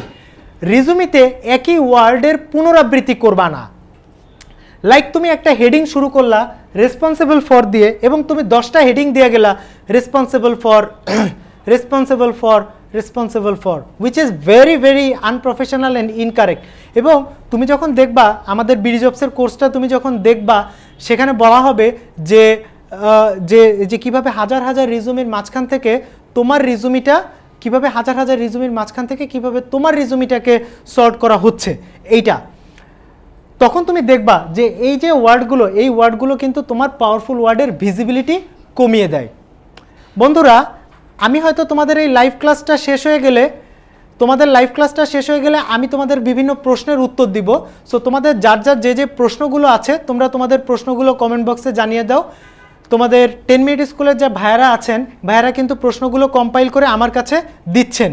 সো আমার কাছে যখনই প্রশ্নগুলো, সবার প্রশ্নগুলো যখনই আমার কাছে চলে আসবে, ভিডিওটা শেষ হয়ে যাওয়ার সঙ্গে সঙ্গে আমার কাছে যখন প্রশ্নগুলো চলে আসবে, আমি কিন্তু সেখান থেকে দেখে সিলেক্টিভ কিছু প্রশ্নের উত্তর, যে প্রশ্নগুলো তোমরা আমাকে করেছো, আমি সেই প্রশ্নগুলোর উত্তর কিন্তু তোমাদেরকে দিব। তার আগে আমরা আরেকটু যাই। আমরা বন্ধুরা, তোমরা অনেকেই হয়তো 3 ইডিয়েটস সিনেমাটা দেখেছো।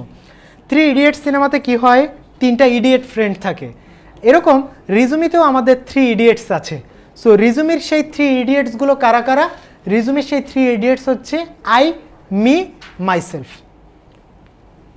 I, me, myself. So I, me, myself, এই যে জিনিসগুলো, এই জিনিসটাকে বলা হয় হচ্ছে 3 idiots of your resume. So এই ধরনের কোনো কিছু তোমরা কিন্তু রিজুমিতে ইউজ করবে না। দেখো, আমি তোমাদেরকে একটা এক্সাম্পল দিয়ে দিয়েছি, কীরকম, don't write among the 500 participant I was chosen, এটা কিন্তু লেখা যাবে না। লিখতে হবে কি, চোজেন ফ্রম অ্যামং 500 পার্টিসিপেন্ট। তার মানে কি, রিজুমির যে প্রত্যেকটা স্টেটমেন্টের শুরু হবে একটা পাওয়ারফুল ওয়ার্ড দিয়ে, একটা অ্যাকশান ভার্ব দিয়ে, এবং সেই অ্যাকশান ভার্বের ক্ষেত্রেও টেন্স এবং বাদবাকি যে জিনিসগুলো আছে, এগুলো তোমাদেরকে এগুলোতে সঙ্গতি রাখতে হবে। সো এই জিনিসগুলো তোমাদেরকে খেয়াল করতে হবে। বন্ধুরা, এখনও কিন্তু আমাদের ভিডিওতে আমরা এখন কভার লেটার নিয়ে আলোচনা করব। সো তোমাদের যাদের ইতিমধ্যে সুন্দর একটা রিজুমি আছে, তারা হয়তো কভার লেটার কীভাবে লিখতে হয় যারা জানো না, তারা কিন্তু এখন ভিডিওটা শেয়ার করে তোমাদের বন্ধুদের মাঝখানে ছড়িয়ে দিতে পারো, যাতে করে তারা কিভাবে কভার লেটার তৈরি করতে হয় সেটা যেন তারা জানতে পারে। সো আমরা কিন্তু ইতিমধ্যে দেখেছি, আমরা যদি আরেকটু কোর্সটাকে, আমরা যদি এই যে মাস্টার ক্লাসটা আমরা যদি রিপিট করি, তাহলে আমরা আসলে আজকে কি কি শিখলাম? আমরা প্রথমেই শিখলাম বায়োডাটা, সিভি, রিজুমি, প্রোফাইল এবং পোর্টফোলিওর মধ্যে পার্থক্য কী।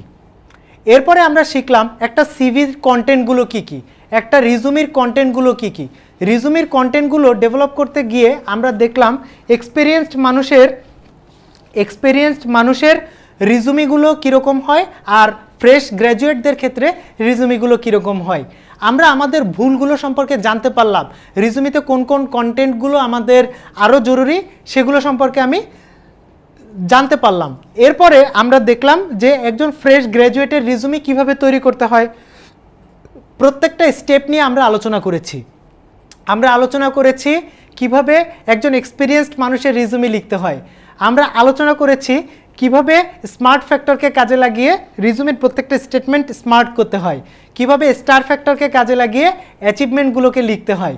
আমরা জেনেছি সিভির কিলার ফ্রেজগুলো কী কী, সিভির ডাল ফ্রেজগুলো কী কী, সিভির বোরিং ফ্রেজগুলো কী কী, সিভির পাওয়ারফুল ওয়ার্ডগুলো কী কী, সিভির ক্ষেত্রে 3 ইডিয়েটস বলছি আমরা কাকে।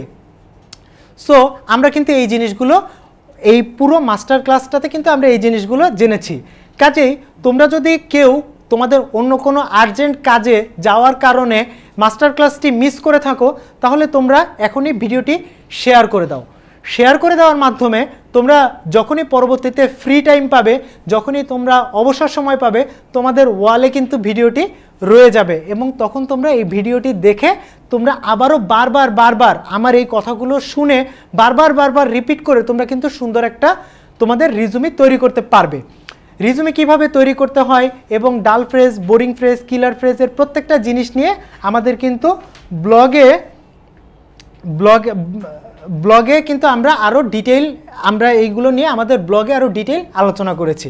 সো বন্ধুরা, আমরা আমাদের মাস্টার ক্লাসের লাস্টে চলে আসি, যেটা হচ্ছে আমাদের কভার লেটার। এখন আমরা কিভাবে কভার লেটার তৈরি করব? আলটিমেটলি কভার লেটার কাকে বলে?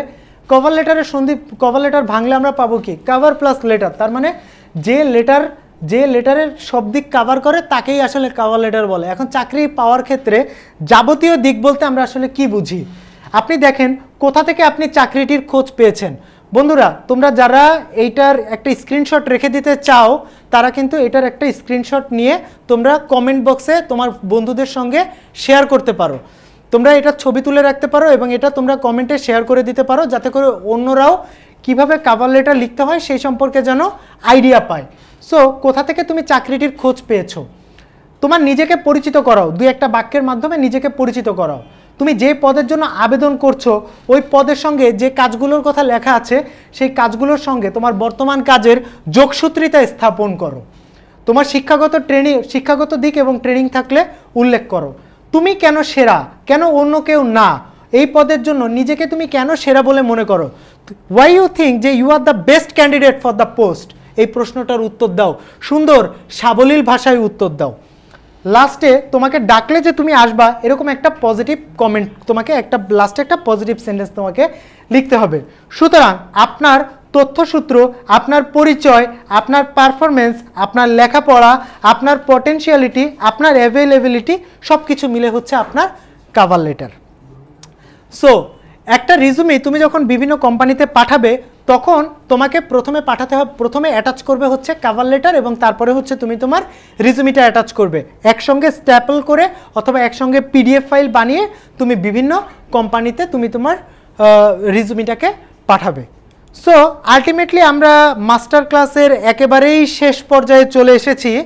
তো তোমাদের সবাইকে আসলে অনেক অনেক ধন্যবাদ আমার সঙ্গে এই পুরোটার সময় জুড়ে এই মাস্টার ক্লাসে থাকার জন্য। আমি এখন আলটিমেটলি তোমাদের বিভিন্ন প্রশ্নগুলোর দেখছি, তোমাদের কমেন্টসের থেকে তোমাদের বিভিন্ন প্রশ্নগুলো দেখছি এবং প্রশ্নগুলো দেখে দেখে আমি তোমাদের উত্তর দিব। তার আগে তোমরা যারা একেবারে এই শেষ মুহূর্তে এসে যুক্ত হলা, তোমাদের জন্য আমি মনে করি আমাদের এই যে পুরো জিনিসটার মধ্যে এই স্লাইডটা তোমাদের জন্য খুব বেশি গুরুত্বপূর্ণ। কারণ আলটিমেটলি তোমরা তো ম্যাক্সিমাম মানুষ স্টুডেন্ট। সো স্টুডেন্টের জন্য আমি তোমাদের ফ্রেশার রিজুমির টেমপ্লেটটা আমি সামনে রাখছি, যাতে তোমরা ঠিক লাস্ট মোমেন্টেও কেউ যদি জয়েন করো, দিস ইজ দ্য কি ইস্যু। আসলে রিজুমি রাইটিংয়ে কোনো তেলেসমতি নাই, রিজুমি রাইটিংয়ে আলাদা কোনো কারিশমা নাই। এই জিনিসে 11তে 11 যে পাবে তারই আসলে রিজুমি সুন্দর এবং সাবলীল হবে।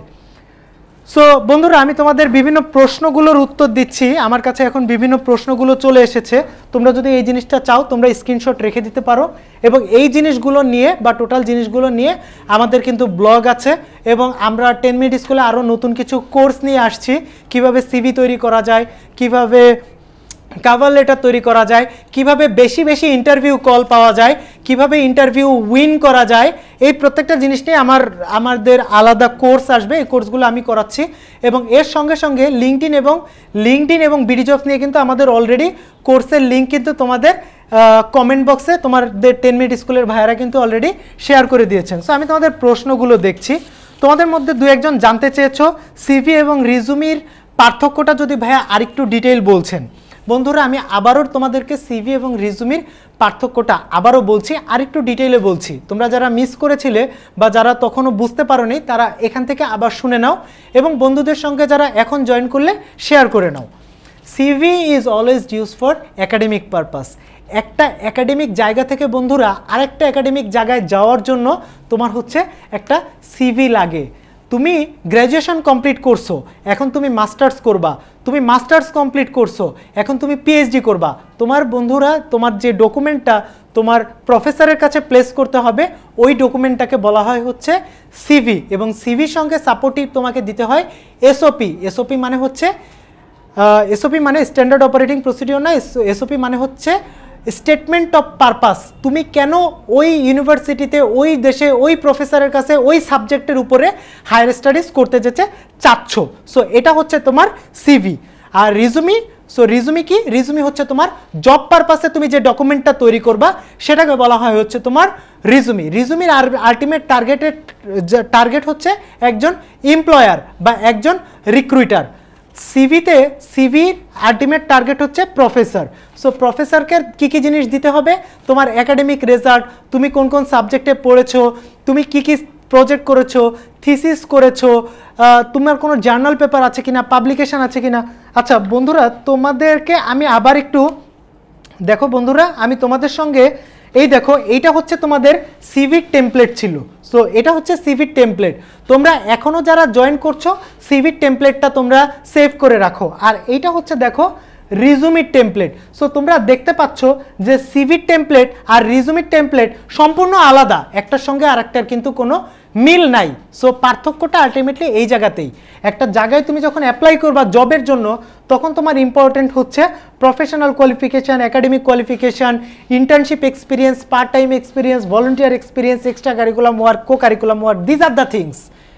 আর তুমি যখন একটা জায়গায় সিভি ড্রপ করবে তখন কিন্তু তোমার প্রফেশনাল কোয়ালিফিকেশানের পরে একাডেমিক, তারপরে অ্যাওয়ার্ড, মেজর সাবজেক্ট স্টট, তারপরে project thesis, journal, conference, publication, এই জিনিসগুলো ইম্পর্টেন্ট। সো এইটা ছিল হচ্ছে তোমার রিজুমি এবং সিভির ডিটেলের পার্থক্যটা তোমরা অনেকে জানতে চেয়েছিলে। স্যাম্পল রিজুমিটা যদি ভাইয়া আরেকটু দেখাতেন। ভাইয়া এইটা হচ্ছে তোমাদের স্যাম্পল রিজুমির টেমপ্লেট। সো এই টেমপ্লেটটা তোমরা ছবি তুলে রাখতে পারো, স্ক্রিনশট রাখতে পারো। তোমাদের 10 মিনিট স্কুলের ভাইয়ারা এটা কমেন্টে জানিয়ে দিয়েছে। এটা তোমরা যে ফ্রেন্ডদের দরকার তাদেরকে তোমরা ট্যাগ করতে পারো, তোমরা শেয়ার করতে পারো। সো এরপরে আমার কাছে প্রশ্ন এসেছে, রেফারেন্স হিসেবে কি আত্মীয় স্বজনের নাম দেওয়া যাবে? আচ্ছা, সো রেফারেন্স হিসেবে আত্মীয় স্বজনের নাম দেওয়া যাবে না। তুমি যদি ফ্রেশ গ্র্যাজুয়েট হও তাহলে তোমাকে তোমার টিচারকে রেফারেন্স রাখতে হবে এবং তোমার কোনো বড় ভাই বা সিনিয়র ভাইকে রেফারেন্স রাখতে হবে। তুমি দুইজন লোককে রেফারেন্স রাখতে পারো, একজন হচ্ছে তোমার সিনিয়র ভাই, একজন হচ্ছে তোমার ইউনিভার্সিটির টিচার। তোমার যখনই জব এক্সপিরিয়েন্স 2 থেকে 3 বছর হয়ে যাবে, তোমার কিন্তু তোমার টিচারের পক্ষে কিন্তু তোমাকে আর মনে রাখা সম্ভব না। তখন তুমি তোমার টিচারের রেফারেন্সটা সরিয়ে দিয়ে তোমার আরেকজন কলিগকে তুমি তোমার রেফারেন্স রাখতে পারো। তুমি তোমার বসকে রাখতে পারো, তুমি তোমার কলিগকে রাখতে পারো, তুমি তোমার সাবঅর্ডিনেটকেও রাখতে পারো, তোমার টিম মেম্বারকেও রাখতে পারো। যাকে খুশি তুমি তাকে রেফারেন্স রাখতে পারো, বাট দুইজনকে রেফারেন্স রাখতে পারো। বাট তোমার যখন 7 বছর 10 বছর ওয়ার্কিং এক্সপিরিয়েন্স হয়ে যাবে তখন আলটিমেটলি তোমার আর কোনো রেফারেন্স রাখার প্রয়োজন নাই, কারণ তোমার কাজই হচ্ছে তখন তোমার সবচেয়ে বড় রেফারেন্স। এরপরে হচ্ছে আমার কিসে কতটুকু স্কিল তা মেজার করার উপায় কি? বন্ধুরা, এই জিনিসগুলো মেজার করার আসলে কোনো টুলস বা টেকনিক বাংলাদেশে প্রচলিত নেই। যেমন ধরো একজন ফ্রেশ গ্র্যাজুয়েট, তোমাকে জিজ্ঞাসা করা হলো ভাইয়া তোমার টাইম ম্যানেজমেন্ট স্কিল কত, তুমি বললা 90%।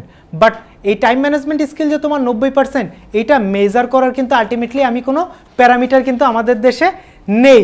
অথচ বাইরের দেশে তুমি যখন গ্র্যাজুয়েশন করছো তোমাকে হয়তো 500 অ্যাসাইনমেন্ট তোমাকে দেওয়া হচ্ছে, 500 অ্যাসাইনমেন্ট। এই 500 অ্যাসাইনমেন্টের মধ্যে তুমি যখন 400 অ্যাসাইনমেন্ট অন টাইম সাবমিট করবা তখন কিন্তু তোমার টাইম ম্যানেজমেন্ট স্কিল দেখাবে 80%। কেমনে মেজার করলো?